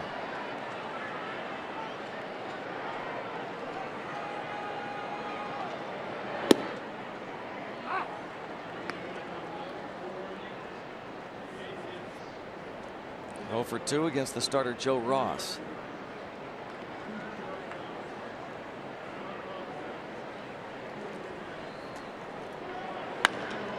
Hard hit, but one hopper right at Drew. How many balls are going to hit hard at people tonight, on top of everything else?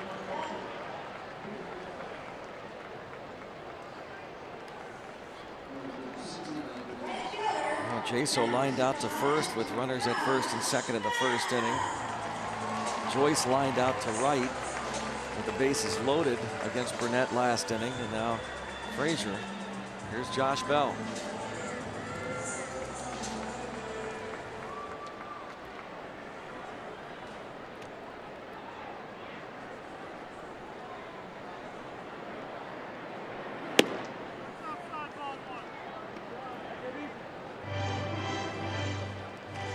Sean Rodriguez seated on the bench next to the injured Josh Harrison.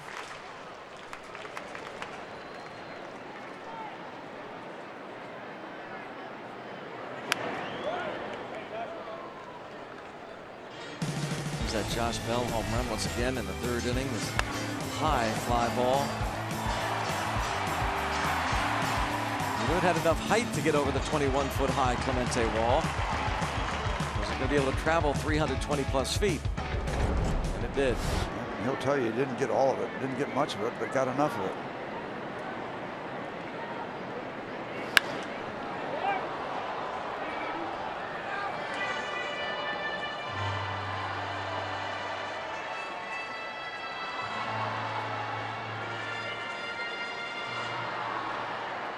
Just a base hit, wild pitch, anything just to clear the air a little bit. Getting that man in would help.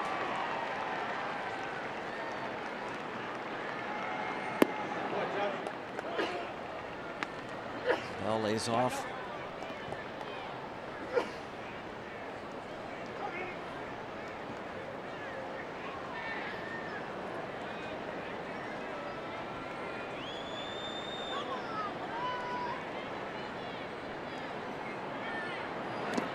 Oh. 3-2.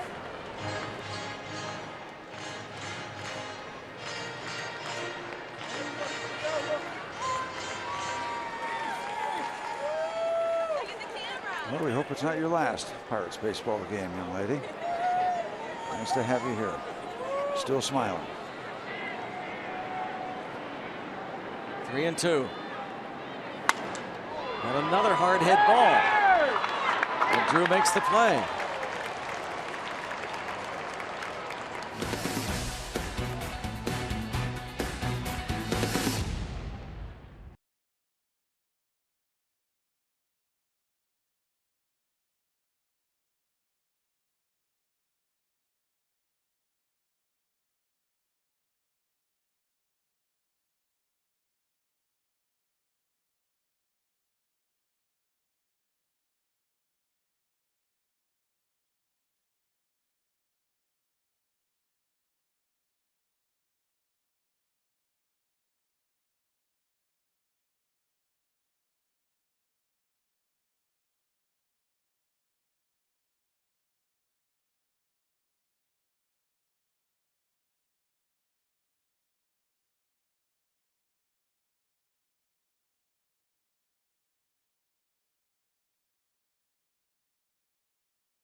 Winners of the 9th Annual Pirates Community Commitment Program Award. The 2016 award recipients were recognized by the organization before the game in an on-field ceremony. This program encourages players throughout the Pirates minor league system to emulate Roberto Clemente's legacy of community service. And earlier today, they did just that. Here in Cranberry Township, we talked a few moments ago about the Pirates Miracle League field in Cranberry Township at Graham Park. They spent a bunch of time there and hung out and played baseball with the kids. A really nice thing. Frank Duncan from the Indianapolis Indians, Jonathan Schwinn from Altoona, Connor Joe and Bradenton, amongst many others. In fact, Greg and Steve, they had a guy come as far as the Dominican Summer League team. Christopher Perez came up from there to be a part of this project and donate his time to the community as well. So another nice day with the minor leaguers involving with Pirates charities and the Miracle League field. Yeah, they could be a part of that. Robbie, and Pirates make every effort to make that a priority throughout their minor league system. Players asked to do community service. And now Drew Hutchison appears in his 7th Pirates game. He was acquired from Toronto this summer.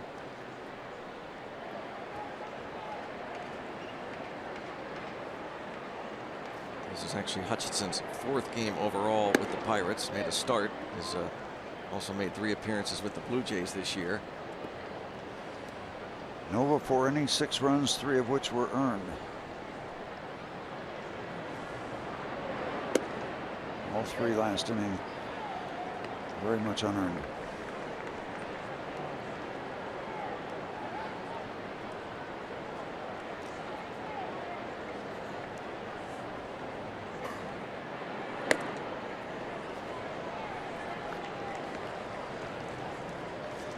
Hutchison falls behind Drew, 3-0.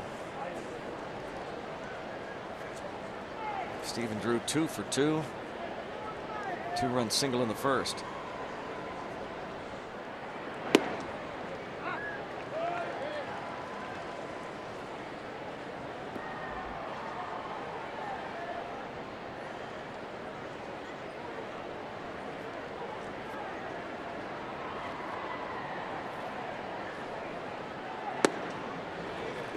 Leadoff walk.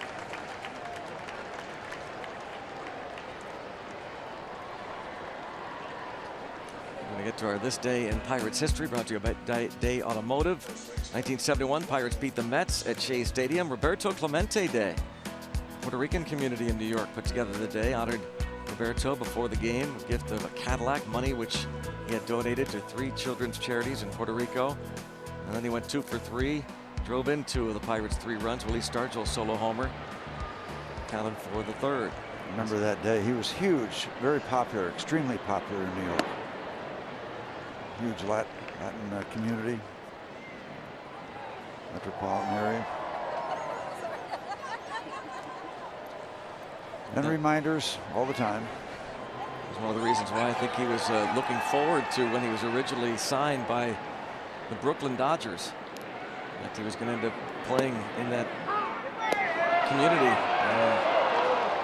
Looked like Drew took off and then put on the brakes. Pirates almost had him, but he gets back. That's the way it's going for the Nationals tonight. There he goes. The stop. Somebody missed a sign or something that didn't look like you had to dig the spikes in. Just looked like he was confused as to whether he should go or not.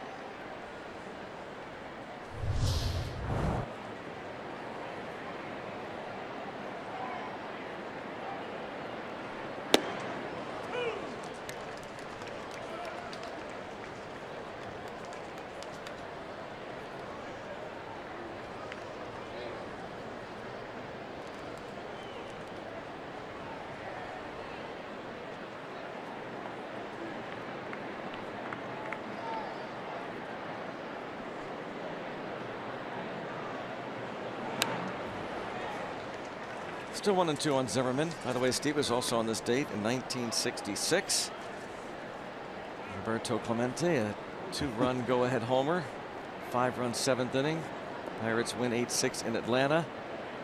And you worked 2 innings of relief and got the win. Do you remember that at all? No, I don't. Right. I didn't do a lot of work out of the bullpen, but that was early though in your career. Yeah, it was my first full year because I came up for most of '64, went back to the minor leagues in '65. So working out of the bullpen. Hey, a win's a win, right? Win is a win. That '66 Braves team. They had just moved to Atlanta. Yep. I'm sorry, go ahead. I think we opened the season with Atlanta at Fulton County Stadium because the year before they were supposed to have been there in '65, and I was playing AAA ball and we played our AAA games against the Atlanta team at Fulton County Stadium. That was a pretty slick ballpark for AAA. A lot of fun. And of course, Atlanta, we played AAA ball the year before when I was at AAA in Ponce de Leon Park, which had a huge Coca-Cola bottle in center field. You know, the home of Coca-Cola, Atlanta, of course. That was the marketing.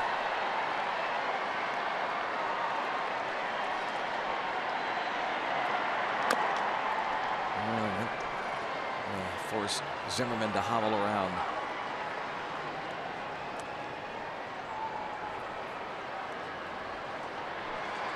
Injury plagued, you'd have to say, career to the longest serving member of this organization. First draft pick ever by the Nationals. Off the instep. Ouch. He took a pitch off his left wrist in August that had him out for a while.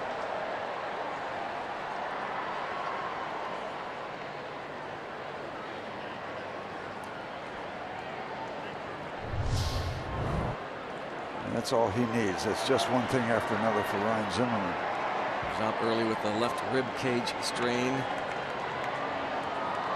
Early July in spring training, plantar fasciitis. He turns 32 on Wednesday.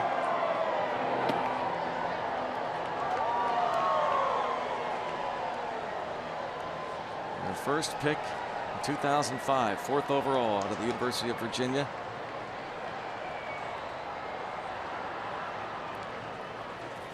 Hoping to celebrate tonight as the Nationals look for their 3rd National League East title in the last 5 years. Didn't he have a bad case of the yips throwing across as a third baseman and playing first base now? Kind of throwing issues. There goes the runner Drew, and it's hit in the air deep. If it's fair, it's gone. It is a fair ball, an opposite field home run, but Francisco Cervelli is saying, check the video. Says, no, that wasn't fair. In fact, Zimmerman, I don't think, was convinced it was a fair ball. Well, he might have just said something to Frazier and Rodriguez as he was going around second base. It might have something to do with how he feels the foot. it's that kind of night, isn't it? It's just that kind of night. Zimmerman still in pain. But I think he's convinced it's not a fair ball, Steve. Right, because the umpires are going to come in and look at this. You know, umpires thing. He just grabbed the bat. He knows it's a foul ball. That was hilarious. He was going around. He told Rodriguez and Frazier it wasn't fair, that he was just going around. He told the umpire. Well, he knows it's foul. Oh, yeah. And it is foul. That was hilarious. Zimmerman just went through the process, trotting around the bases. Oh, yeah, you can see the ball on this side of the pole now. What have we not seen so far tonight? So add insult to injury. They make Zimmerman run around the bases after he just hits. Well, what's he going to do? I know. Home run, it's just so he weird. goes through the process, and as he's going around, he even tells Frazier and Rodriguez it's foul. And it looked as though he said the same thing to the third base umpire, Tim Timmons, but he had to go through the process. Umpires are reviewing this, not a challenge. A challenging night, nonetheless.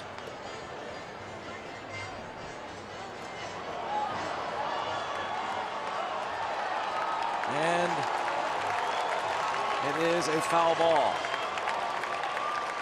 And Zimmerman knew it all along. When he got crossed home plate, he got his bat back.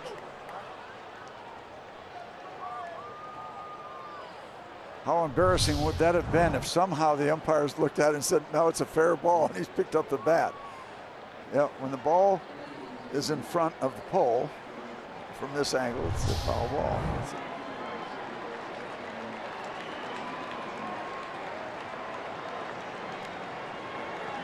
That was interesting. Have you ever seen anything like that before? No, but stay tuned. There's more to come. But wait, there's more. Checking the count. Drew telling the umpire who made the call, Jordan Baker, that that wasn't an easy call. It looked fair from here. Cervelli looking right down the right field line. Everybody in the Pirate dugout kind of looking straight down. Yeah, that was unbelievable. Zimmerman didn't want to do it, but he had to. Yeah. Just in case it's really screwed up, I better run around. Coming back in from the foul pole to live action. Not too long ago, there wouldn't have been, well, there might have been an argument, but you wouldn't have taken the home run away from Zimmerman. Yeah. Yeah. For replay. There would have been a home run and an ejection. Yeah.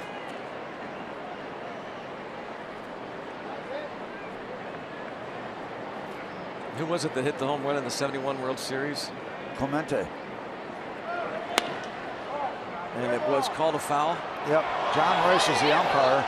He called it a foul ball, and Danny Murtaugh was mic'd up, so he goes out and said, John, you know, it's a foul ball. And Rice says to Murtaugh, you know, if I call it fair, I'm going to get an argument from them. And Danny says, what, you don't want them to argue? What the heck it's is on that the highlight supposed to film. mean? Shot of the foul pole and screen. Amy King. Hey, Nellie King's daughter. I was going to say the late Nellie King's daughter working the camera out there. That's pretty cool. You can have a ball in play here. Popped up. Along at bat. 11 pitches. A home run that was called initially fair, then reviewed and shown to be foul.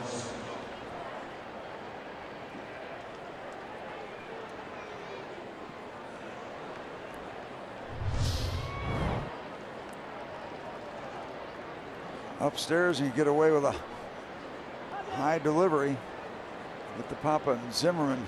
He's totally frustrated. He's hurting and he's frustrated.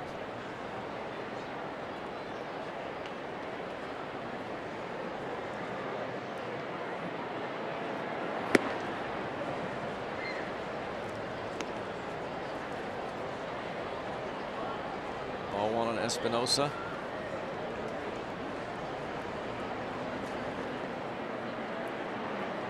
A walk started the inning.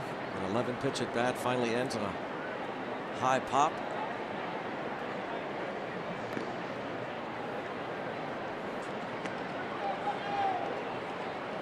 Let me show you that reaction of Zimmerman again on that ball that he knew was foul. And when he saw the umpire indicate a home run, he was obligated to trot around the bases. There goes the runner. Swing and a miss. Cervelli's throw. One hopper. Oh, heck of a play by Sean Rodriguez to tag out Drew. Great tag. You got the runner coming in. You got the ball coming in.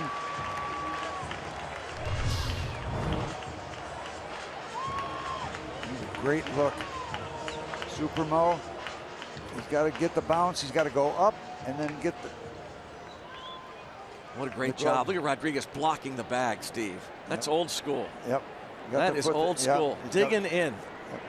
How many times do you see infielders take those throws in front of bags and not get involved in?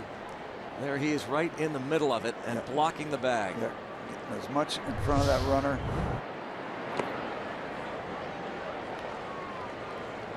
He is a baseball player.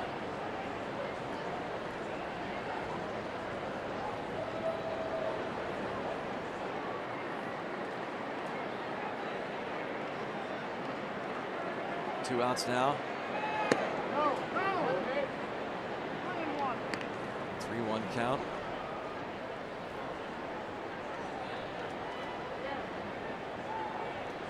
Drew's going in with both hands. He doesn't know which direction to really make his attempt with. Looked like his left arm got caught in the dirt under him. He dug it in.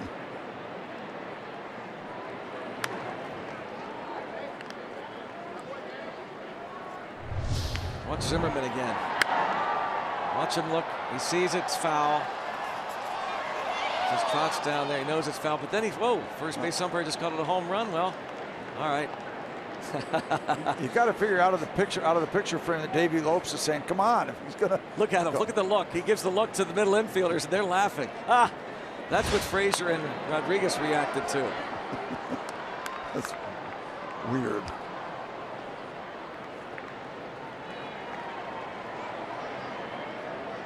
You got to be running around. I feel like a fool. I feel like a fool, but I got to do this.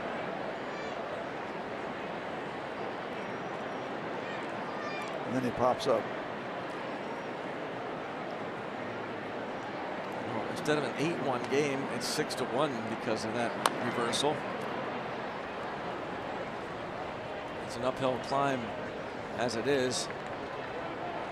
8-1, that kind of a deficit in the fifth inning. Close to impossible, but still within range.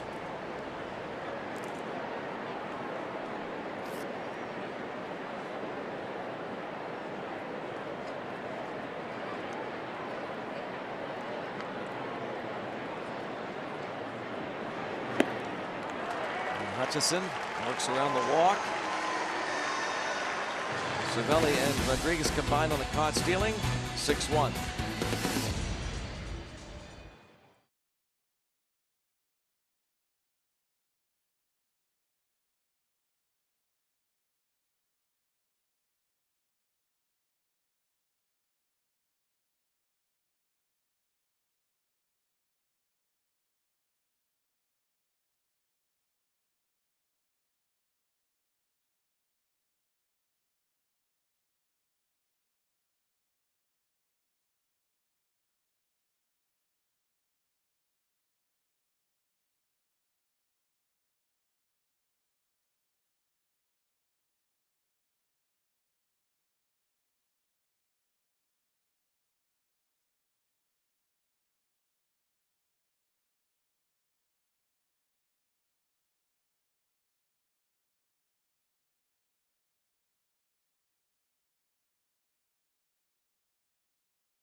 Pirates baseball on Root Sports is brought to you by the Chevy Silverado and your Western PA Chevy dealers.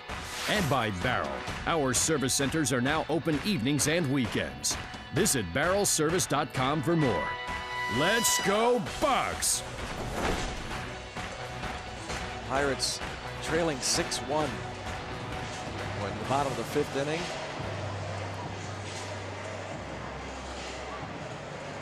Bullpen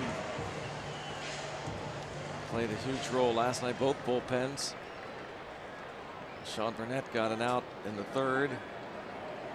Ronaldo Lopez a scoreless 4th.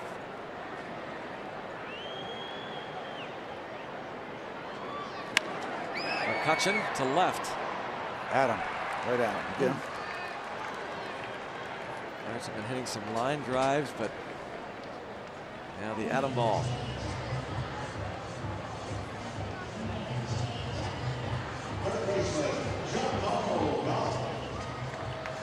Jung Ho Kang has singled to right and has been hit by a pitch.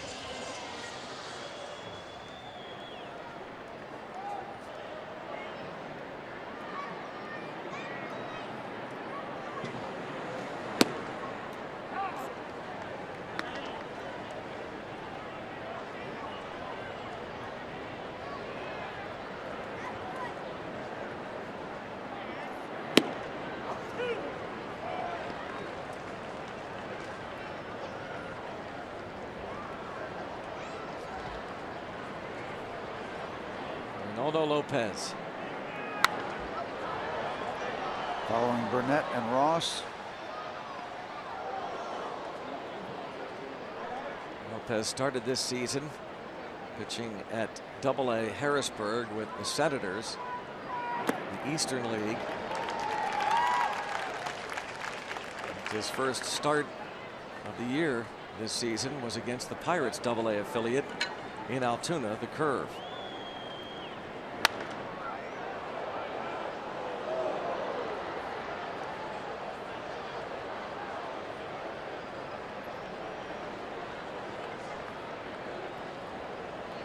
McCutchen 1 for 3.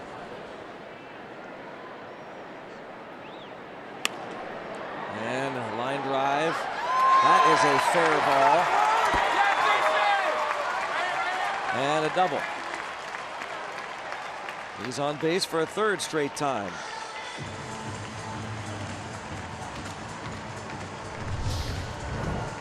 Just need to do something to make a statement now. Young gets it inside the chalk.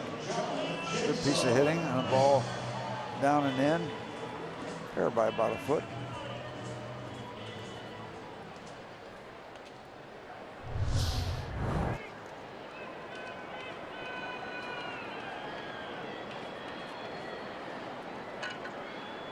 Jaso has lined out and singled sharply to center.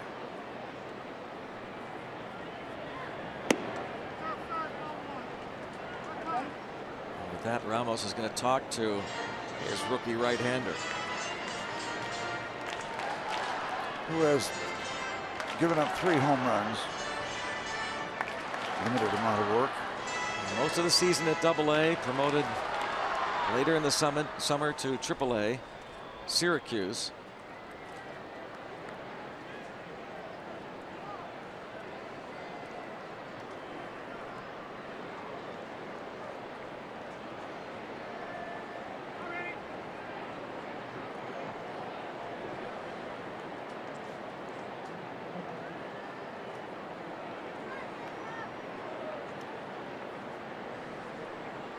Lopez just 22 years old.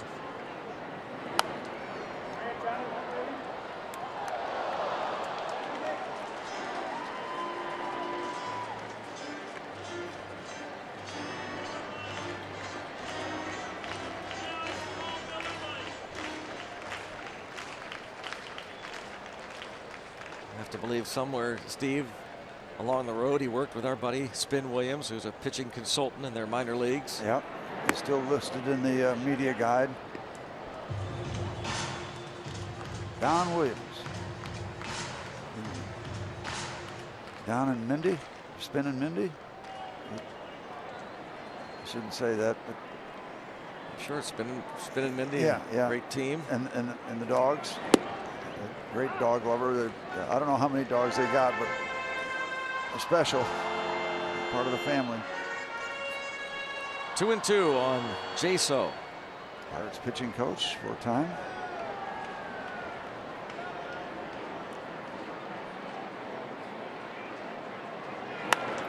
And Jaso lines it to right field, and that's right at Harper. Incredible. 3 line drives for Jaso. He's 1 for 3. Sean Rodriguez will come to the plate in earlier. As he was making his way into the ballpark from the parking garage, he was out by the bullpen or dugout and talking with Mark Melancon. Melancon suffered his first blown save as a National last night, and ironically enough, it was his first blown save since the game on Sunday, July 17th in Washington when he was with the Pirates. Well, you said it about Rodriguez. You could say it about Melancon too. They're baseball players, professionals, professional respect. Sean got him last night.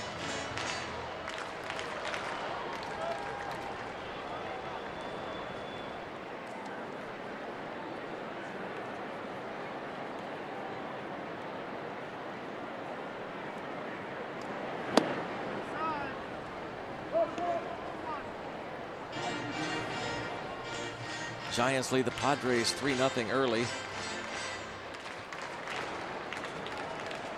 We're heading to the second. Phillies up on the Mets 10-4 in the 6th.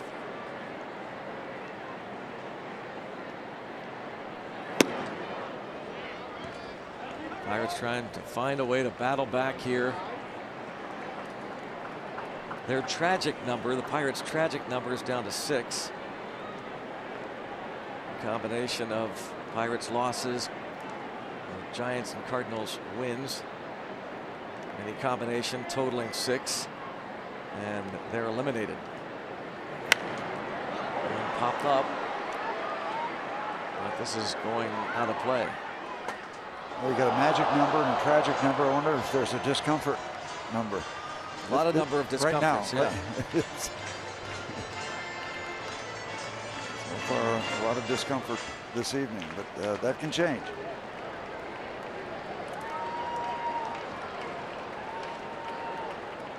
There's Mark Melancon. Hard to know if he'll be available tonight if necessary. Ended up throwing 2 innings last night. Yeah, like a lot of closers, they'll make their appearance out in the bullpen around 5th, 6th inning.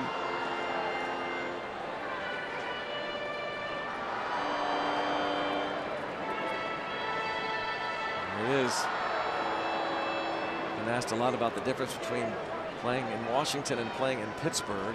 So he's still getting a grasp on the feel of the fans in D.C. How much they're into the game. So here in Pittsburgh, obviously, they're so sports oriented. And Rodriguez chases.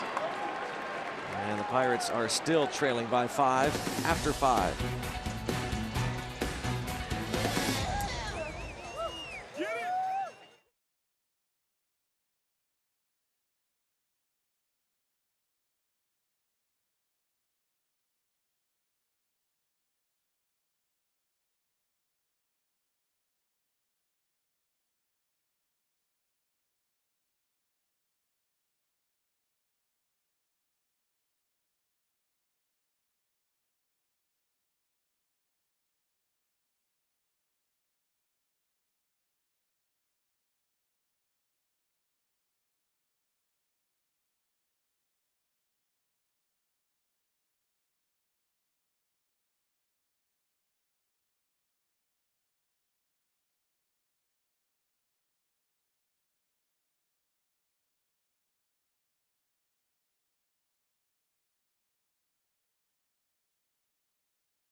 That's up.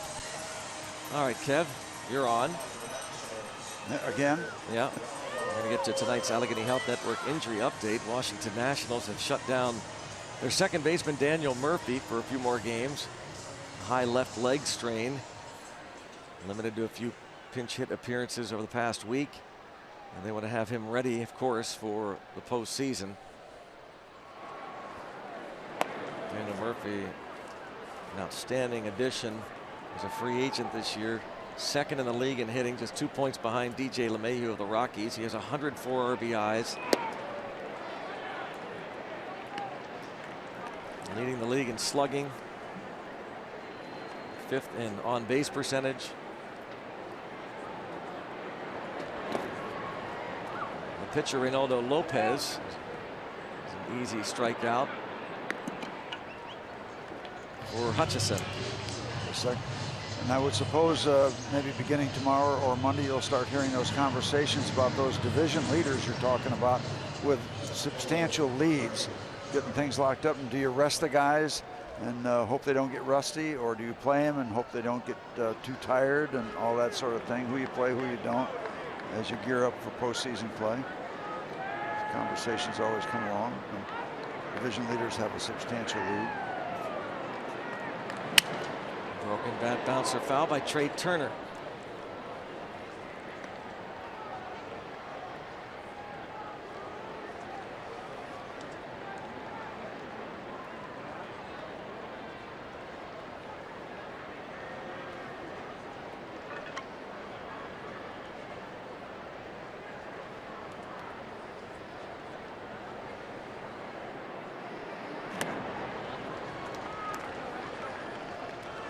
And the Cubs will be coming in Monday for the 4-game set, feeling awfully good about themselves, which they should.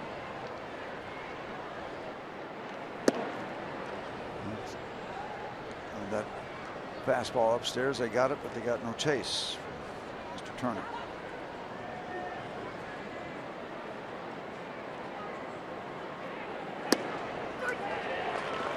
Hutchinson has struck out 3 straight.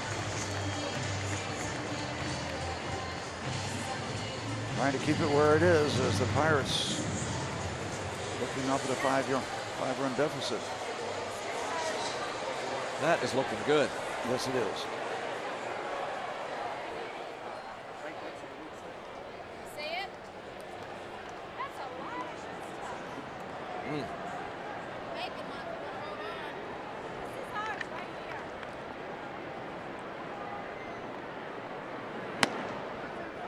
Jason Worth is 2 for 3. A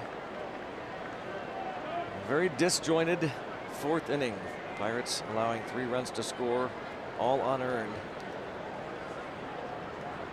And Worth getting credit for an RBI. A chopper to the shortstop, Sean Rodriguez. Through the plate to try and get Danny Espinosa. Ball got away. Pirates committing 3 errors in the 4th.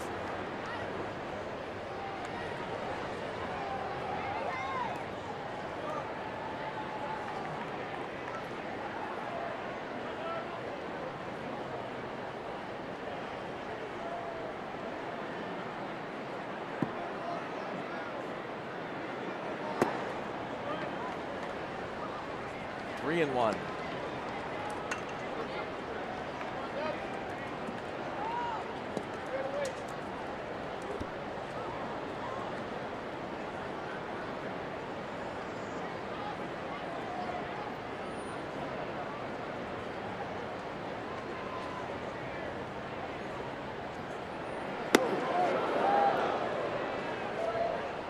Worth is aboard.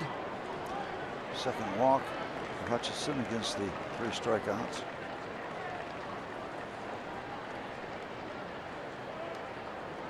And now he'll face Bryce Harper with 2 outs and a man aboard. Still don't know about Steven Strasburg. What future holds for him in terms of this season. Dusty Baker will work around that. Certainly hoping to have Strasburg at some point in the postseason.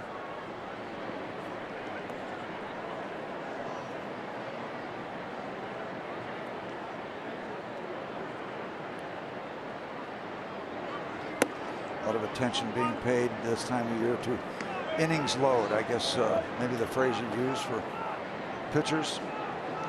The innings you want them to accumulate.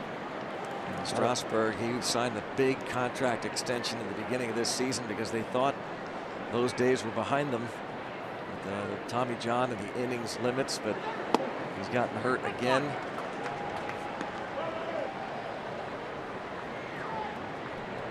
Meantime, they're relying, of course, on Scherzer, and Tanner Roark has been outstanding. See, Joe Ross made his second straight start tonight, coming off the disabled list. Gio Gonzalez pitching last night.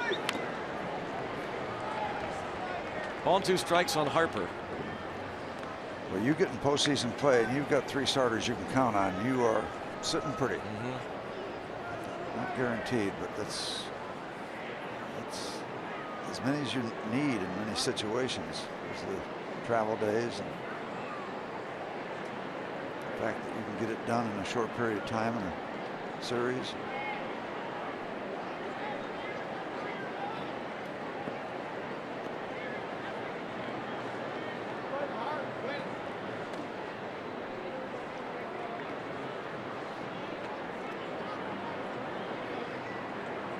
Harper 3 hits last night, sacrifice fly in the first inning tonight. It would look like a short double play ball to Adam Frazier in the 4th, but Frazier's throw to Sean Rodriguez was high, and then Rodriguez's throw to first was late. Runner goes, and it's still 1-2.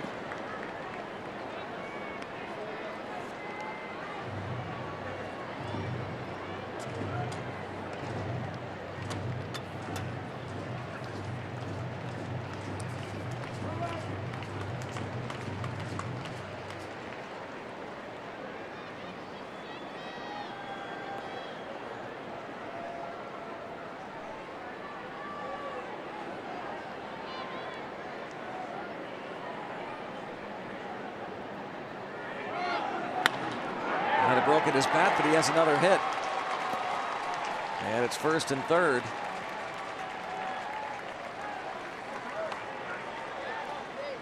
Brings up Rendon.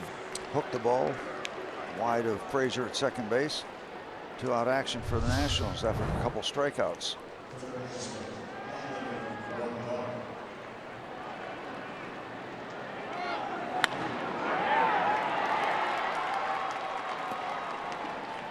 That's just made for a pull, kind of a hook, a cutter or slider coming in on you, your left-hand batter.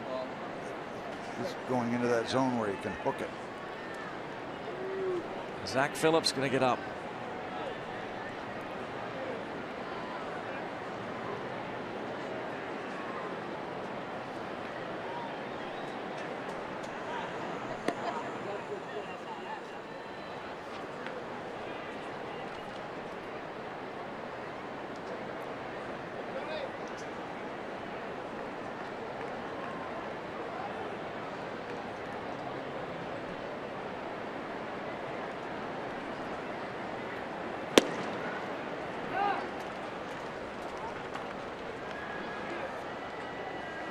Rendon, sacrifice fly in the 4th, hit by a pitch in the 1st, facing Nova, who went 4 innings, gave up 6 runs, 3 earned.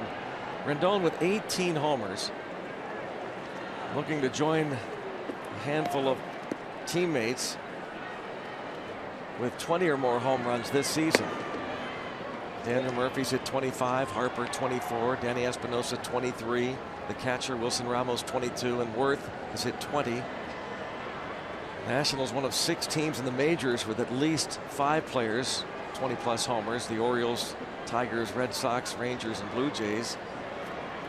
If Rendon hits 2 more homers, the Nats will tie a National League record with 6 20+ homer hitters. Now you know why Espinosa hits 8th. Although, what is he hitting you? I think you mentioned he's hitting like 210 or something, but 23 home runs. The 65 Milwaukee Braves, and we were talking about the 66 Braves, that was the last year they were in Milwaukee, and the 2003 Atlanta Braves each had 6 players to hit at least 20 homers in the same season. It's a wonderful spread of production. The 0-3 Braves. That pitch is saved by Cervelli. Javi Lopez hit 43 to lead the team.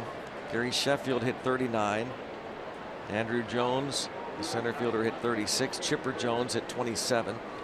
Vinny Castilla hit 22. And the second baseman that year was Marcus Giles. He hit 21. That the Vinny Castilla that went on to play for Colorado? He had been in Colorado and then went to Atlanta. And the 65 Milwaukee Braves, Hank Aaron and Eddie Matthews each hit 32. Mac Jones hit 31. Joe Torre hit 27. Any guesses on any of the others? I should have let you guess some of them. Felipe Alou hit 23. Rico Cardi. Gene Oliver hit 21. Wow.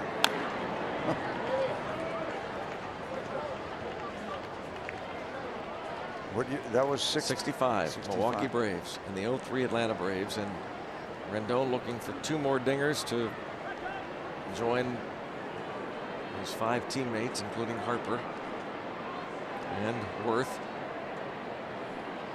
How many more years on the Worth contract, that monster contract? He's got 2 more, I believe.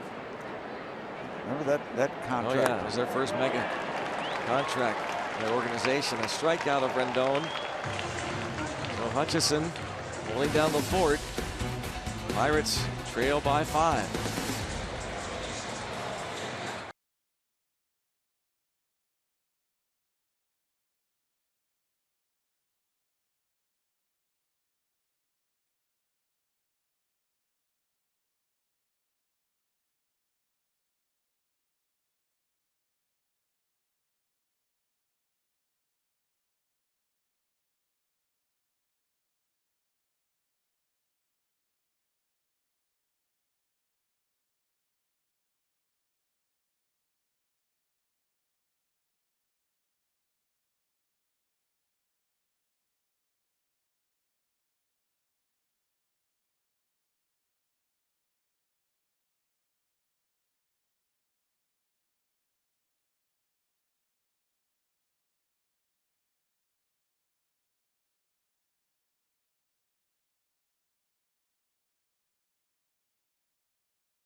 The Sword will come to Stage AE September the 29th. Washington leading 6-1. Heading to the bottom of the 6th. Hunter Hayes is coming to PNC Park tonight for the Fan Jam. One of his hits, Steve, was Wanted. And what is wanted here? Some hits. Yeah. Maybe the jester, the guys wearing that hat, can create that. Just one run, the Josh Bell home run. What a big at bat that was in the 3rd inning when Sean Burnett, 3-1 ball game, came in with the bases loaded to face Joyce, and he got him to line out to right.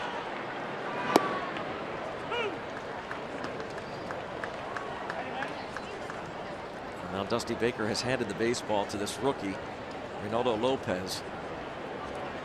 This is his 3rd inning of work, and he has worked around some line drive outs. Joyce almost looked as though he was trying to bounce the ball through that wide open hole on the left side.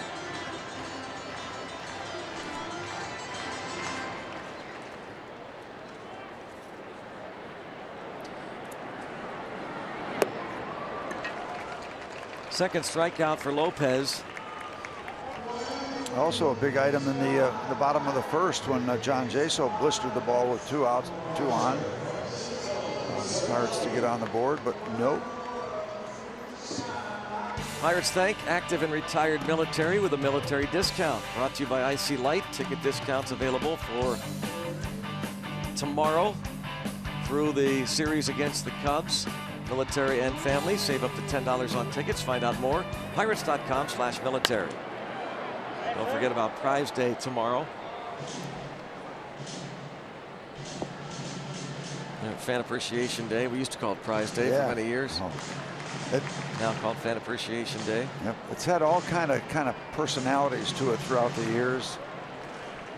Different things that the ball club has done to thank the fans for coming out to watch their Pirates.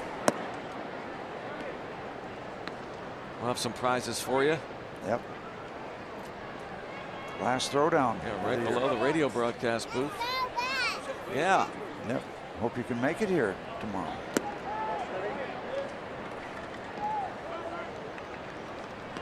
He never gives up. Nope. Renegade Rotunda.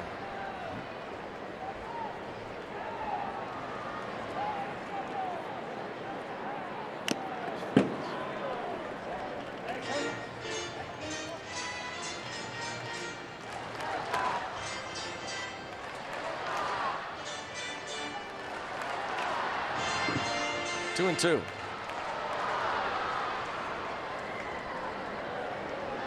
Jason Rogers getting ready.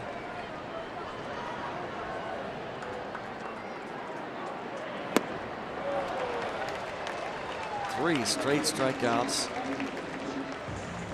Now Rogers. This young man for the Nationals up from Double-A. Looking very impressive, Mr. Lopez.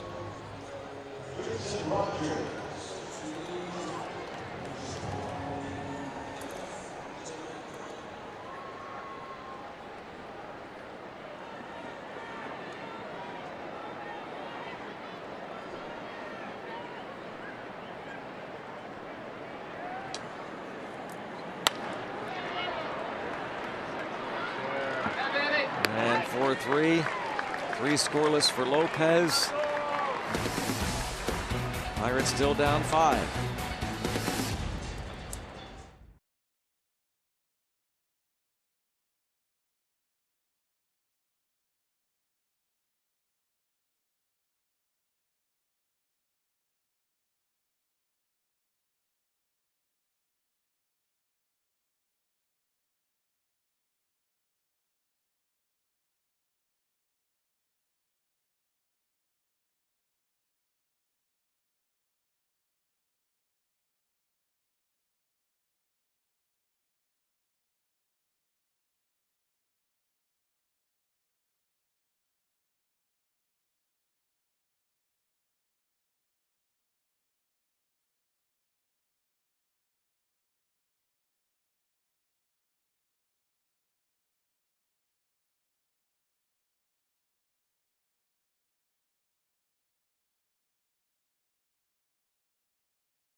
Is presented by the authority of the Pittsburgh Pirates and may not be reproduced or retransmitted in any form. and the accounts and descriptions of this game may not be disseminated without the express written consent of the Pittsburgh Pirates. Just a reminder, as you enjoy a cold one, to look forward to Miller Time later in the game, brought to you by Miller Lite.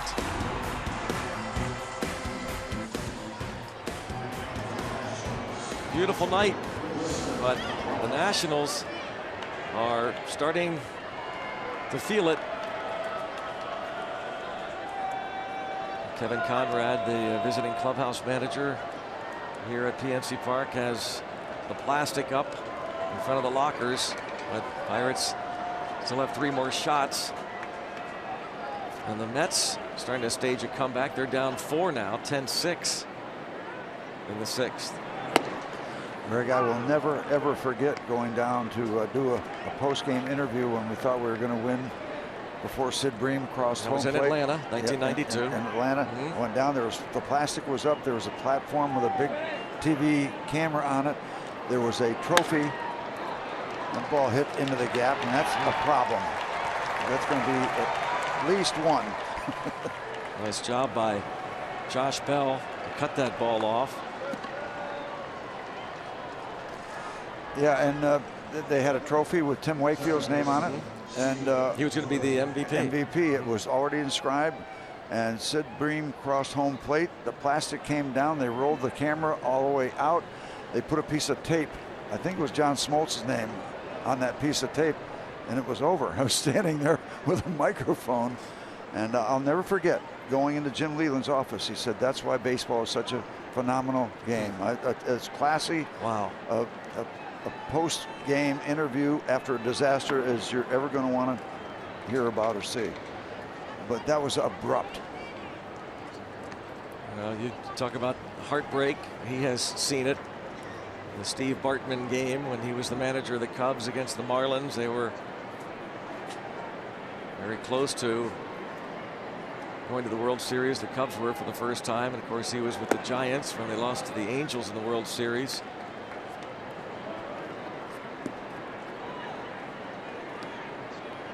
Eighth inning of Game 6 of the NLCS. Cubs ahead 3-0. 3-2 lead. Best of 7 series, and then that foul ball. Moises Alou, the Cub left fielder, went over to try and make the catch, but that fan, Steve Bartman, and who knows whether Alou would have been able to make the catch, but forever known as the Steve Bartman incident. And they still had the lead, but then they fell apart, the Cubs, in that game and the following night. And the Marlins ended up going to the World Series.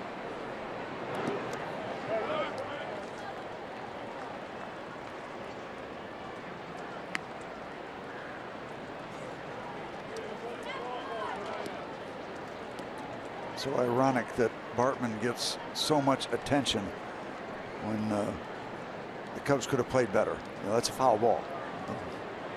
But who knows? Certainly has not gone away in Chicago.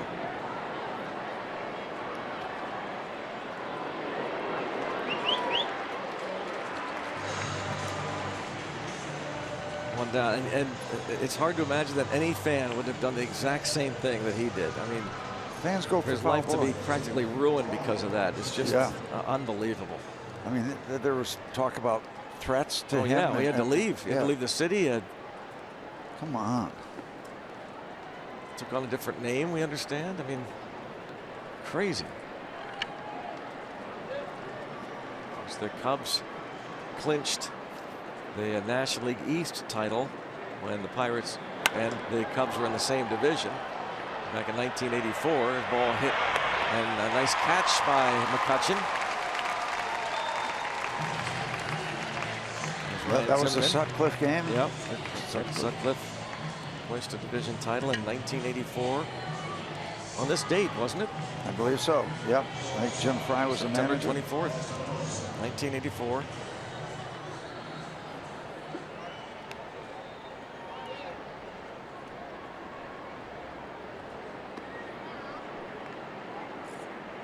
Danny Espinosa, he is 1 for 3. Were we in Chicago when the Cubs clinched something? Mm-hmm. Yes. With many Pirate players. Yeah. Right? Yes. winning Kenny Lofton. He swept a doubleheader at Wrigley Field. Clinched a division.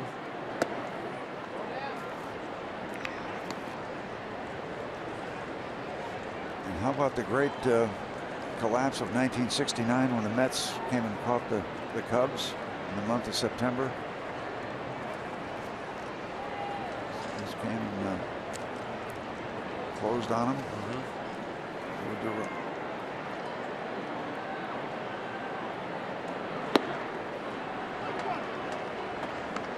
The Cubs curses plural. There's been some great collapses over the years. Not too long ago, the Mets collapsed a handful of years ago. Lost to the Phillies in the division.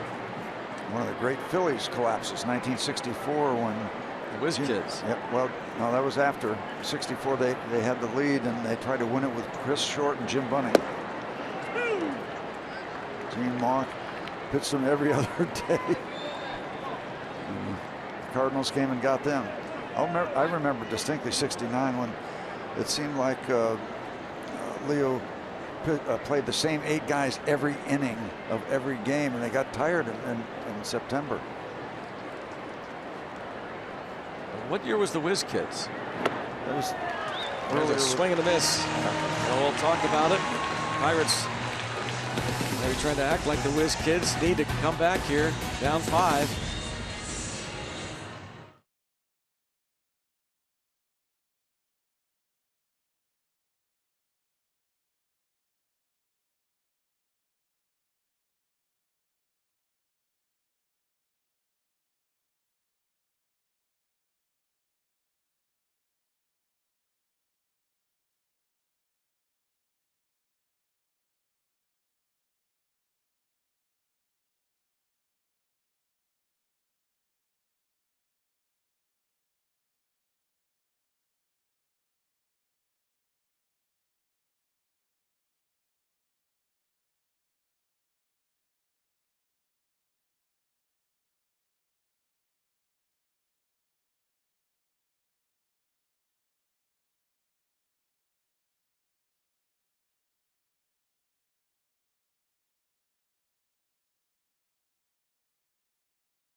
Is brought to you by Bank of America. Life's better when we're connected. By Kenny Ross, Total Confidence Pricing. And by Levin Mattress, the official furniture and mattress supplier to the Pittsburgh Pirates. For the best quality, service, and value, shop Levin's. Let's go Bucks! Pirates trail going to the bottom of the 7th inning, 6-1.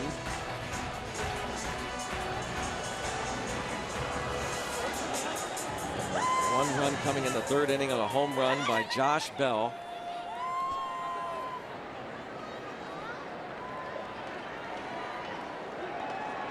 So 3 more shots, and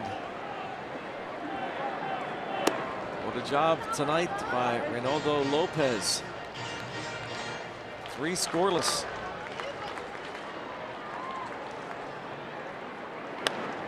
And a roller to second.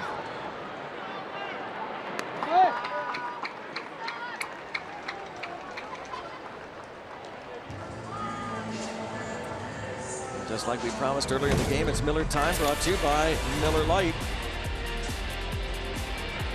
Josh Bell, the home run.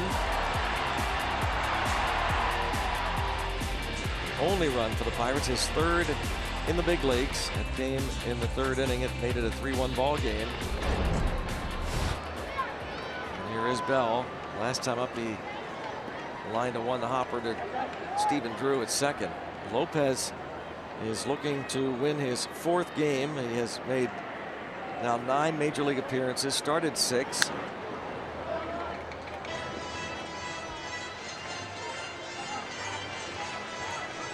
At the age of 22. Very live arm. You'd think that the folks with the Altoona curve were impressed when they saw him. Just to finish up the 50 Whiz Kids were the young group led by guys like Richie Ashburn and was Robin Roberts, the Kurt Simmons, maybe. Yep. Robin Roberts. The 64 team, Phillies team, collapsed late. Had a big lead on the Cardinals.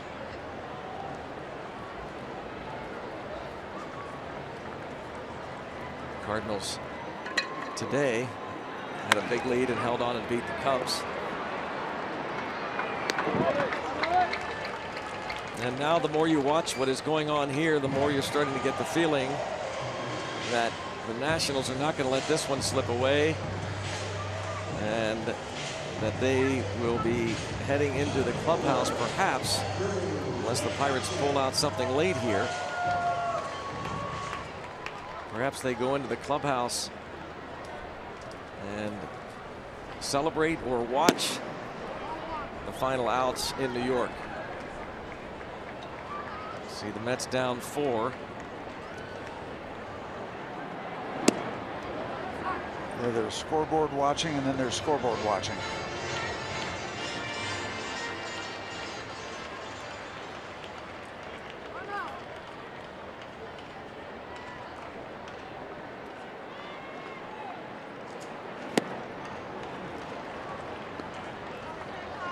Well, Lopez had a couple of hard to hit balls off of him early on, but right now he's on cruise control,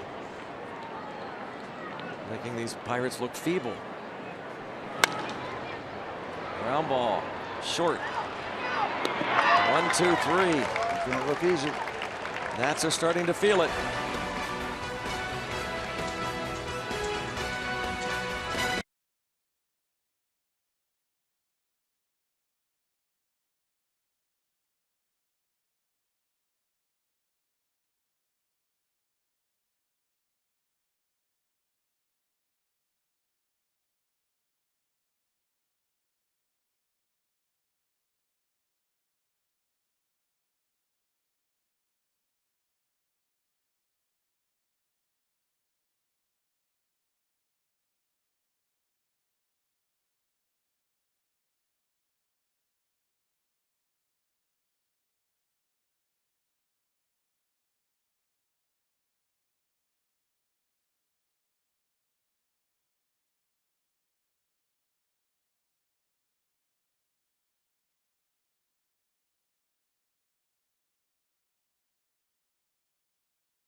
Swinging on the rise, and some Pirates at the forefront of that movement. Plus, a look at why Ivan Nova is pitching like a new man. Inside Pirates Baseball, presented by Allegheny Health Network, tonight after postgame on Root Sports.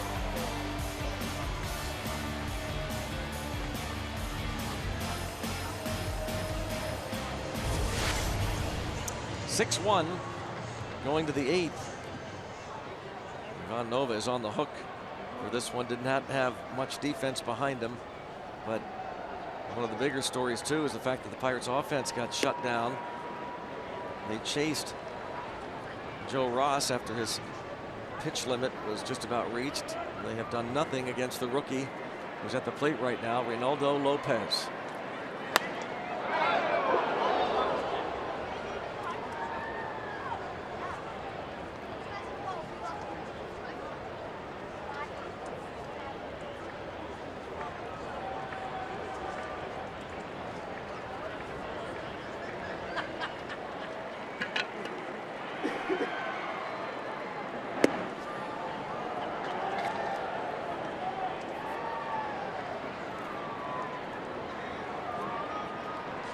Second inning for Phillips.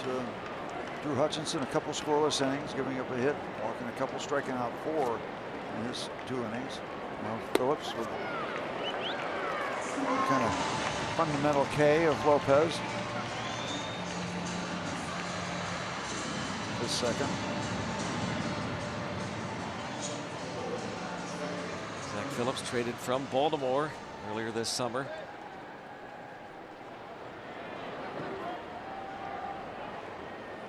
Orioles were 6-1 winners at home against Arizona.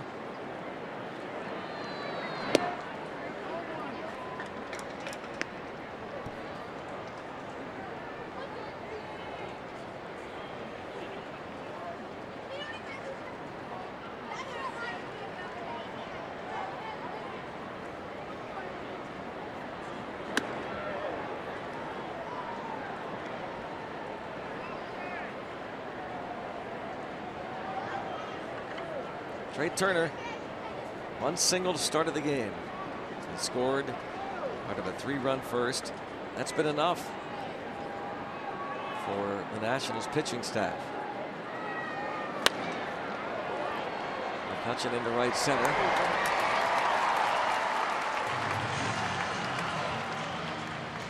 The most popular way to follow the Pirates postseason push is with MLB.com at Bat, the #1 app for live baseball. Enjoy game day, live game video highlights, StatCast news, and more. Get MLB.com at Bat on your favorite devices now. Well, last night the Nationals got out in front 3-0, but the Pirates came back, tied it up, and was able to grind out an 11th inning base hit by Stallings to win that game. So they've been looking up all night tonight.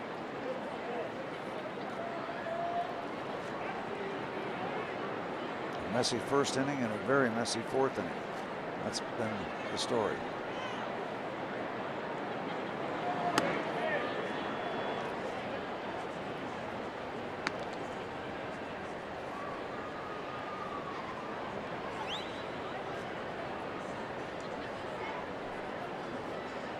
Ray Searage watching Zach Phillips. Steve, I can't imagine what it must be like for really both hitting coaches and pitching coaches. Tough enough for a guy like Ray Searage during the course of a season to work with 5 starters and their 7-man bullpen more often than not. Try and get enough time in with all these guys, but then September comes along. How in the world do you do it? It's chaos. I mean, it really is in terms of keeping track of personnel. You know, they keep track of every little thing during the course of the season with 25 guys at a time, and now September, you got everybody in here, and you're trying to take a look at people. You're trying to win ball games. You're trying to keep track of people. It's wild.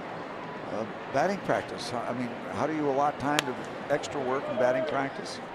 I mean, they have schedules that they try to adhere to, but it's a whole lot different with so many people.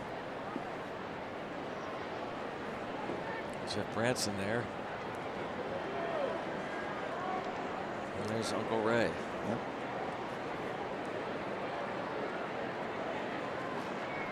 These guys put in their time on a regular basis before September and then multiply it. What the trainers run. Oh. Wow. Have to put a new addition onto that. Yeah, so many guys on the DL and guys that aren't on the DL need attention. I mean, just you got to take a number. Worth to center. Pirates are down to their final 6 outs. Need 5 runs. Can they do it? Head to the bottom of the 8th.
Washington.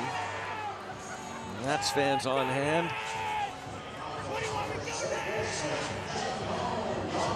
He appears to be pleased. Just a little bit.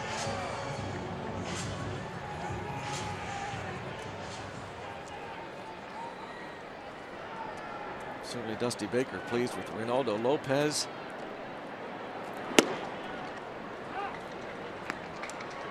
Still bringing it after 4 scoreless innings to this point. Only hit he's given up was to this man. Chung Ho-Kang doubled with 1 out of the 5th.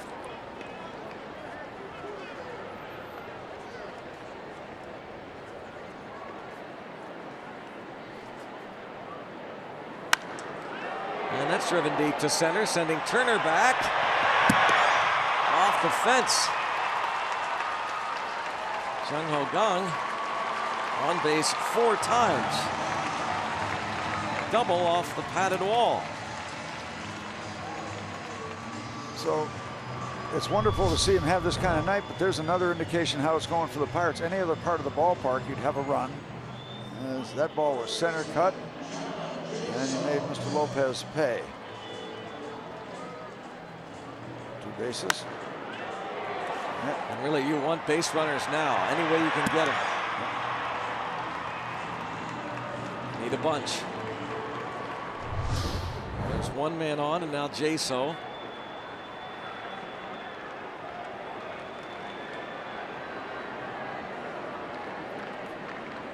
Jaso has hit the ball on the button 3 times. 1 hit to show for it. He'll take the 1 knock, but he's maybe the poster child tonight of the tough luck Bucks in terms of the offense.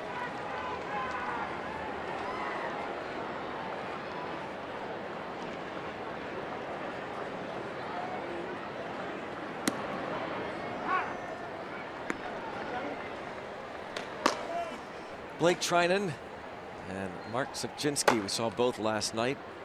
Back of that screen, there's a lot more bodies needed to put a lid on this.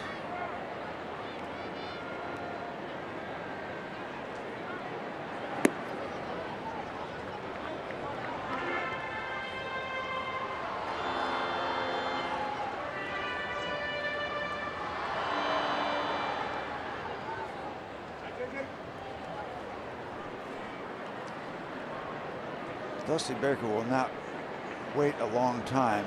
He's very appreciative, as you said, what Lopez has done. But it's a long outing. Probably got a short leash at this point.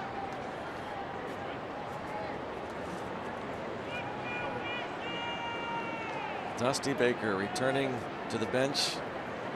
Did not return after several years with the Cincinnati Reds, and now it's 3-2. 6 years with the Reds. Last season, 2013.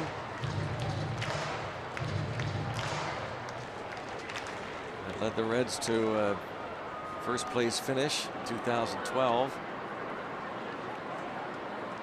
2 first place finishes, in fact, while with Cincy.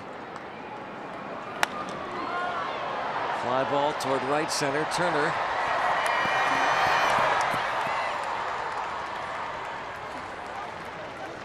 One out. They'll make that trade an out for 90 feet every day.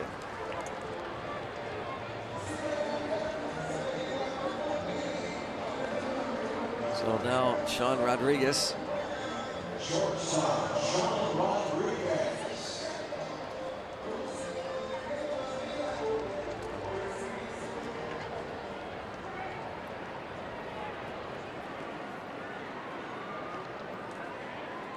They go to the 8th in New York with the Phillies up 10-6 on the Mets. Giants lead the Padres 3-0 in the 4th in San Diego.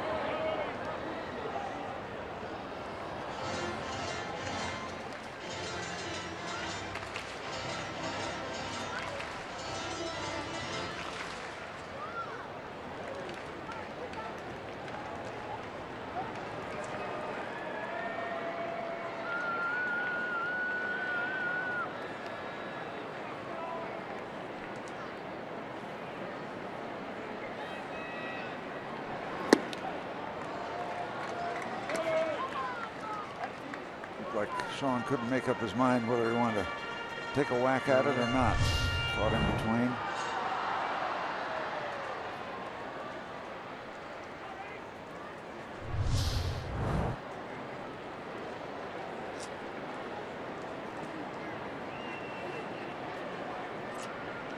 Want it upstairs.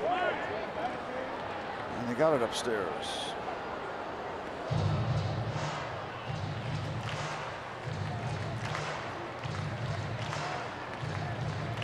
Mark Melancon at this stage would not be needed as it stands now.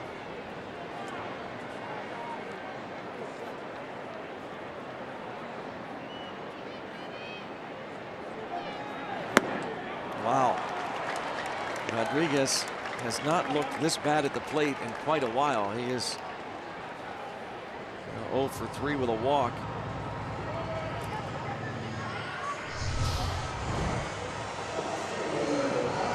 Tried to get him to chase earlier a little bit upstairs, but this was higher than that.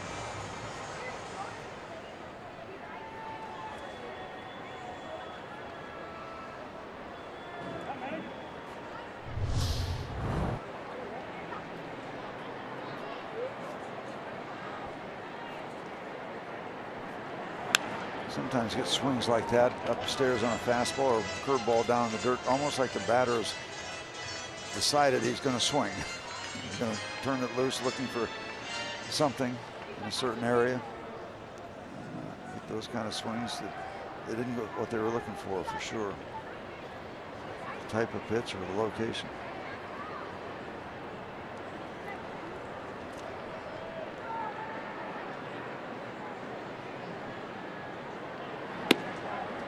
Joyce looking for a hit to get off the schneid. 0 for his last 17, including his 0 for 3 tonight.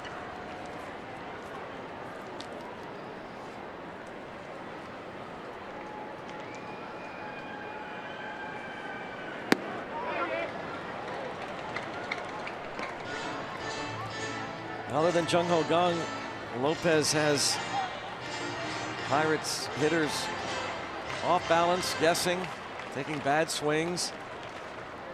Young is 2 for 2 against him. The only 2 hits. Jaso did line out in the 5th. He struck out 4. He's been impressive.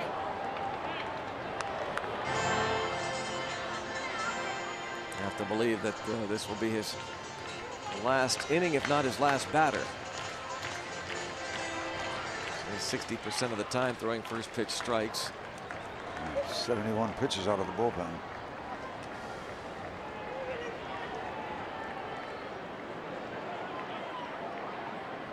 Kang's almost halfway to home plate. Wow. Doesn't matter. The Nats are 3 outs away, perhaps, from clinching the East.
tweet or Instagram. Nice shot. Thanks, Paige. And another shot. Officially a Pirates fan. Thank you, Emily. As they get geared up for Hunter Hayes. They're getting up right down the right field tunnel. 6-1 on the UPMC scoreboard. Head to the 9th. Trying to keep the faith. It's been hard tonight. Jeff Locke will come on to work the 9th inning. His numbers. And it has been 2 weeks since Jeff Locke has pitched in a ball game. Lynn Hurdle told us the other day that Locke has been unavailable with some shoulder discomfort. Only recently was ready, but he said, when am I going to pitch a guy who hasn't pitched in this long? And well, with the team down 6-1 in the 9th, he figures this is as good a time as any for Locke to get some work. Facing Bryce Harper. Saw 2 weeks worth of rust on Yusmeiro Petit last night. He suffered the loss for the Nationals. And he comes on to work the 9th. Phillips worked a couple of scoreless innings, giving up a hit, striking out 2. So both Hutchison and Phillips doing their job, but the Pirate bats are not.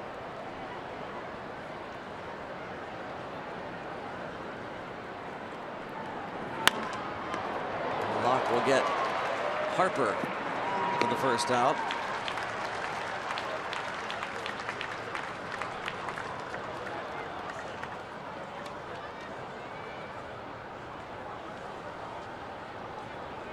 We'll bring up Anthony Rendon.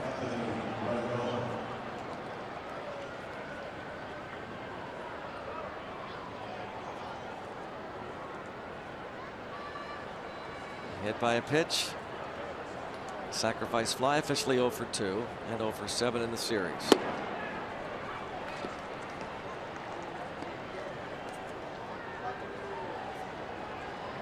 Dusty Baker looks like he's going to let Reynaldo Lopez trying to finish this thing off.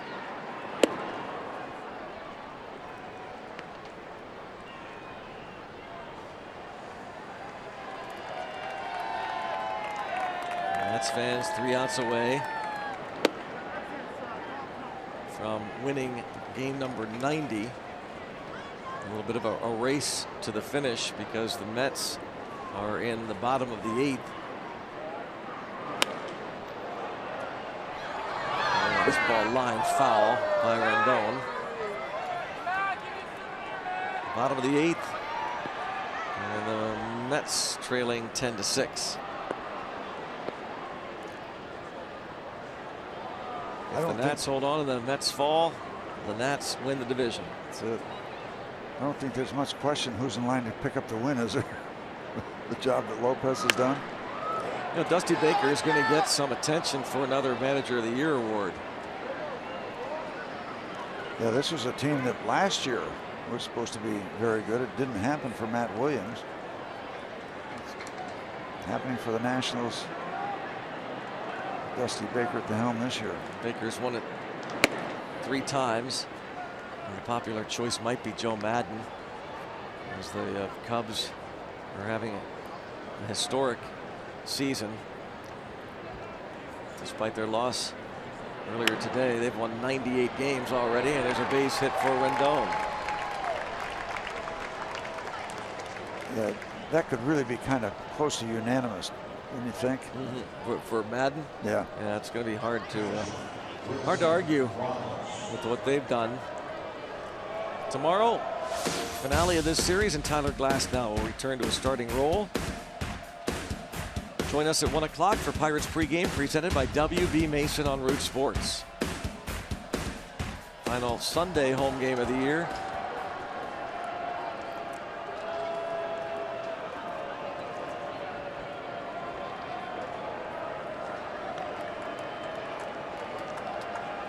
And Ramos, the Buffalo, at the plate. Got the battery covered. Scherzer, Ramos. A lot of red in the ballpark. And just over the glove. Jung Ho Kang. Ramos with his 3rd hit. He has really been rebounding after that struggling few weeks. We mentioned earlier, hitting just 172 over a 24-game stretch. Now hitting over 300 for his last 30 at bats. Bryce Harper also, maybe not the power numbers, but still a force. Did have a hit tonight in 4 trips plus a sacrifice fly.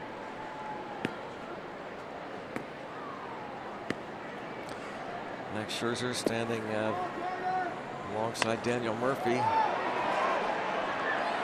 Infield fly is called if it's fair. It's a foul ball and out number 2.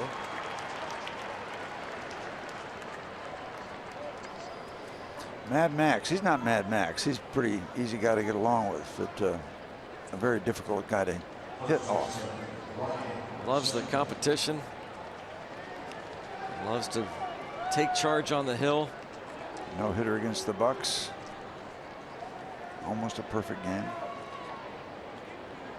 Cy Young 2013 with Detroit.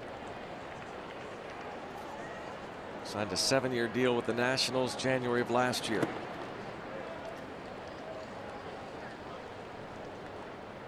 Went 14-12 in his first season with the Nationals.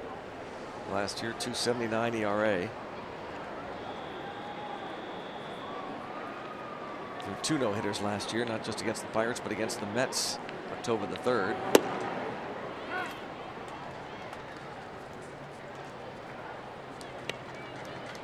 Ryan Zimmerman had a home run called back in the 5th. But a dozen hits for Washington in front 6-1.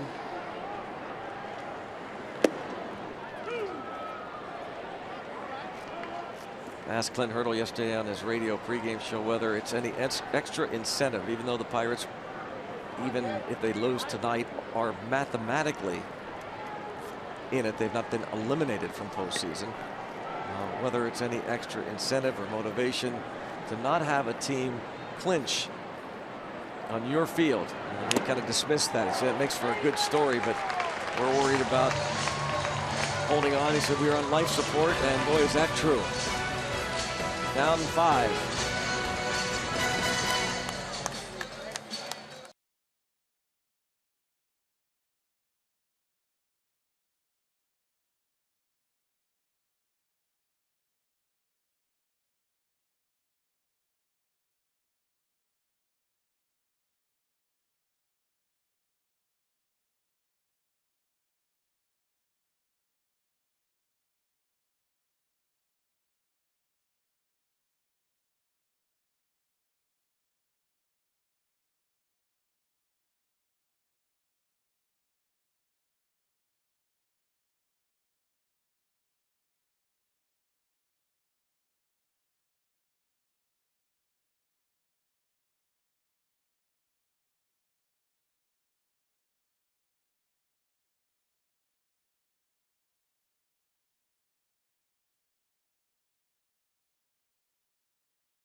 Pirates down to their final 3 outs.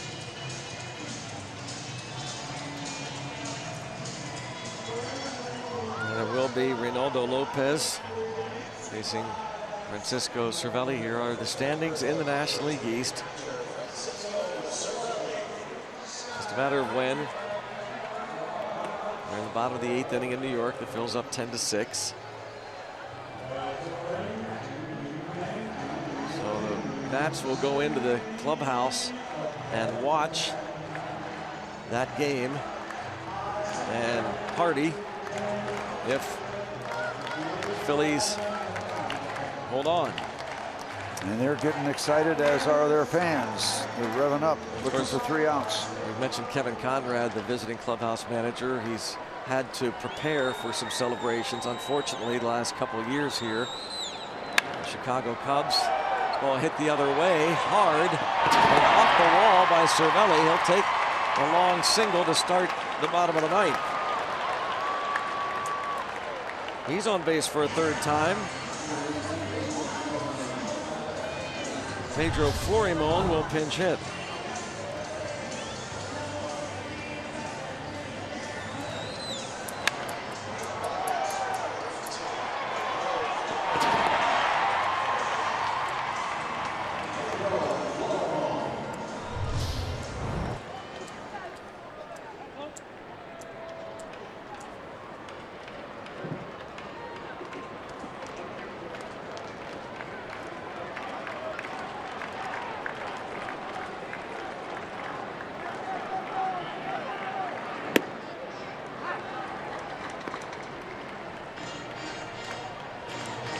Just in case, again, the righty Treinen, the lefty Subchinski.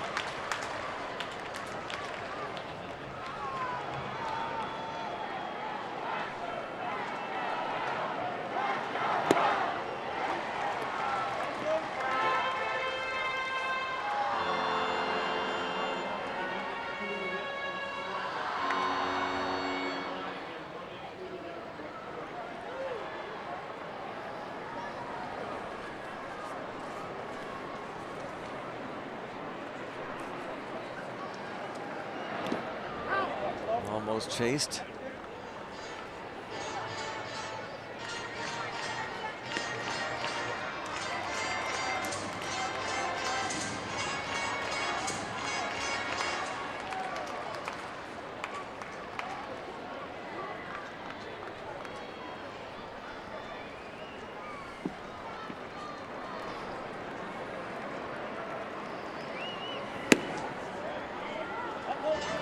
Two and two.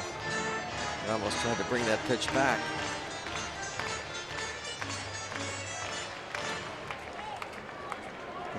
Got to figure if Florimon gets on that Lopez is out of there. I think Dusty wants to let this go any further down the road that it could.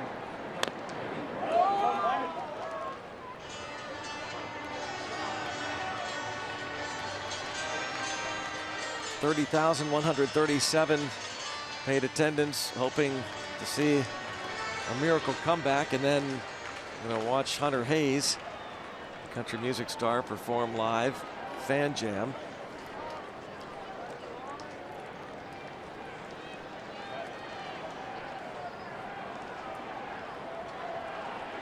The stage is set.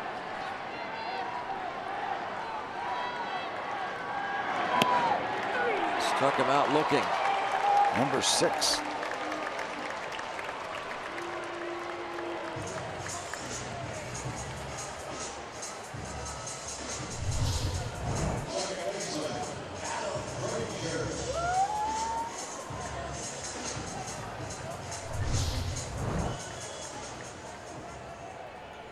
Nats looking for 2 more outs.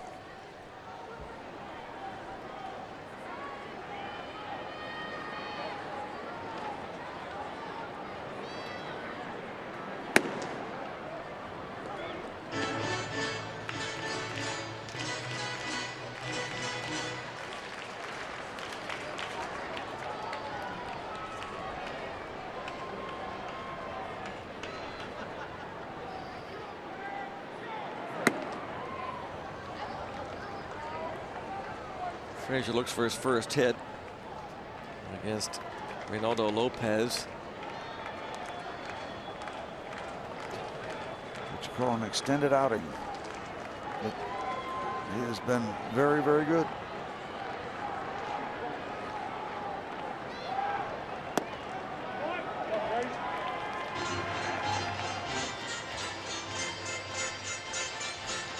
3-0.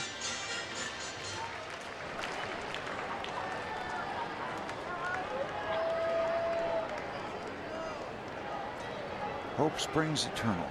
Got the rally cap going.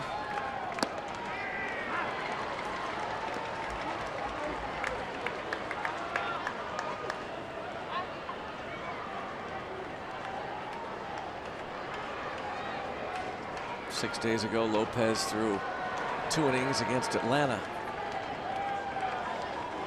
in relief. Last started a game on September the 4th. Couple strikes. Frazier was taking all the way.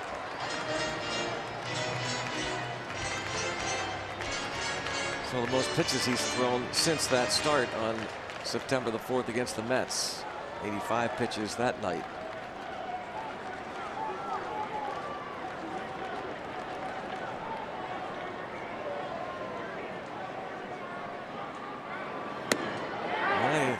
Draws the walk, putting 2 aboard.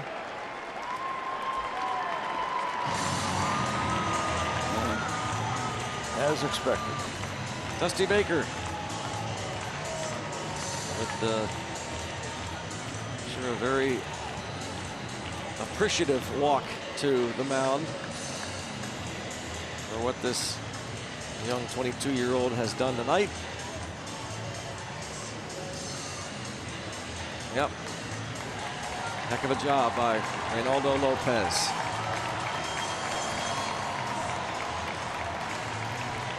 And the Washington faithful letting him know that.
With 2 on, 1 out here in the 9th. Bottom of the 9th, Mark Sipczynski comes on to try to put a cap on it for the Nationals. Lopez goes 5 1/3, just 3 hits, a couple of walks, 6 strikeouts, responsible for the 2 runners. And numbers for Mark overall, 69th appearance for the Nationals. Appearance number 13. He faced Josh Bell last night and got Bell to pop up. Sipczynski faced 3 Pirates, and he gets him to pop up again.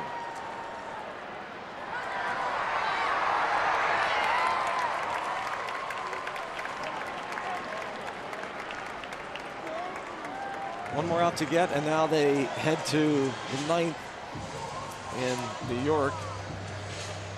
Phillies up 10-7.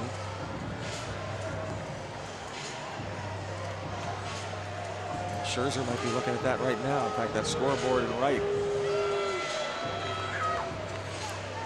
I saw that the Mets scored a run, but they got out of it. Did the Phillies. That'll be it for Sipczynski.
A big strikeout of Francisco Cervelli when the Pirates got within one, looking for more.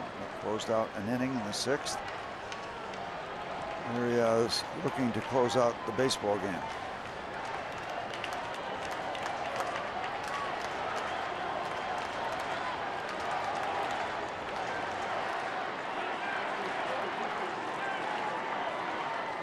Andrew McCutchen trying to keep the chain moving, get John Hogan to the plate. Strike one.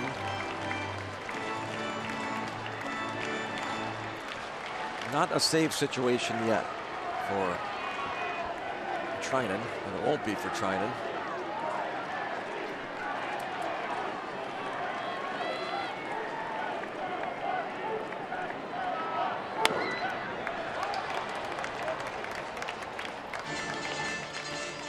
Treinen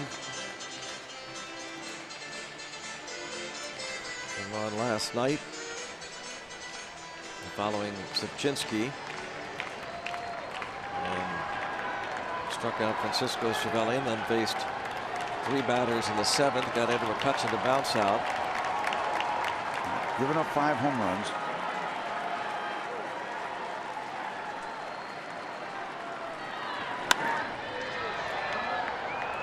Long run, Harper. Foul.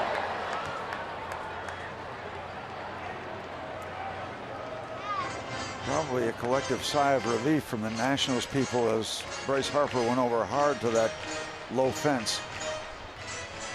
It's fine.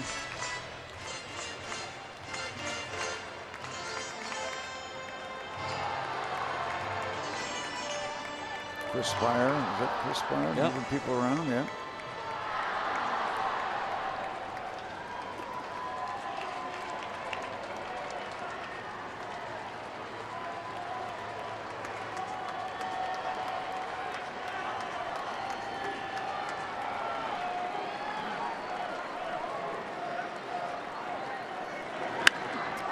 Line to third, and the Nationals will now go into the clubhouse and watch the conclusion of the Phillies and Mets game. They are now 3 outs away from winning the East, as the Phillies are up 10-7 in the 9th on the Mets. Kind of a fitting ending to the game because the Pirates did have some line drive outs, but they were outs, and Reynaldo Lopez picks up the win. And he deserved it. So the Mets win it by the final count of 6-1. And we'll go back to Dan and Teague.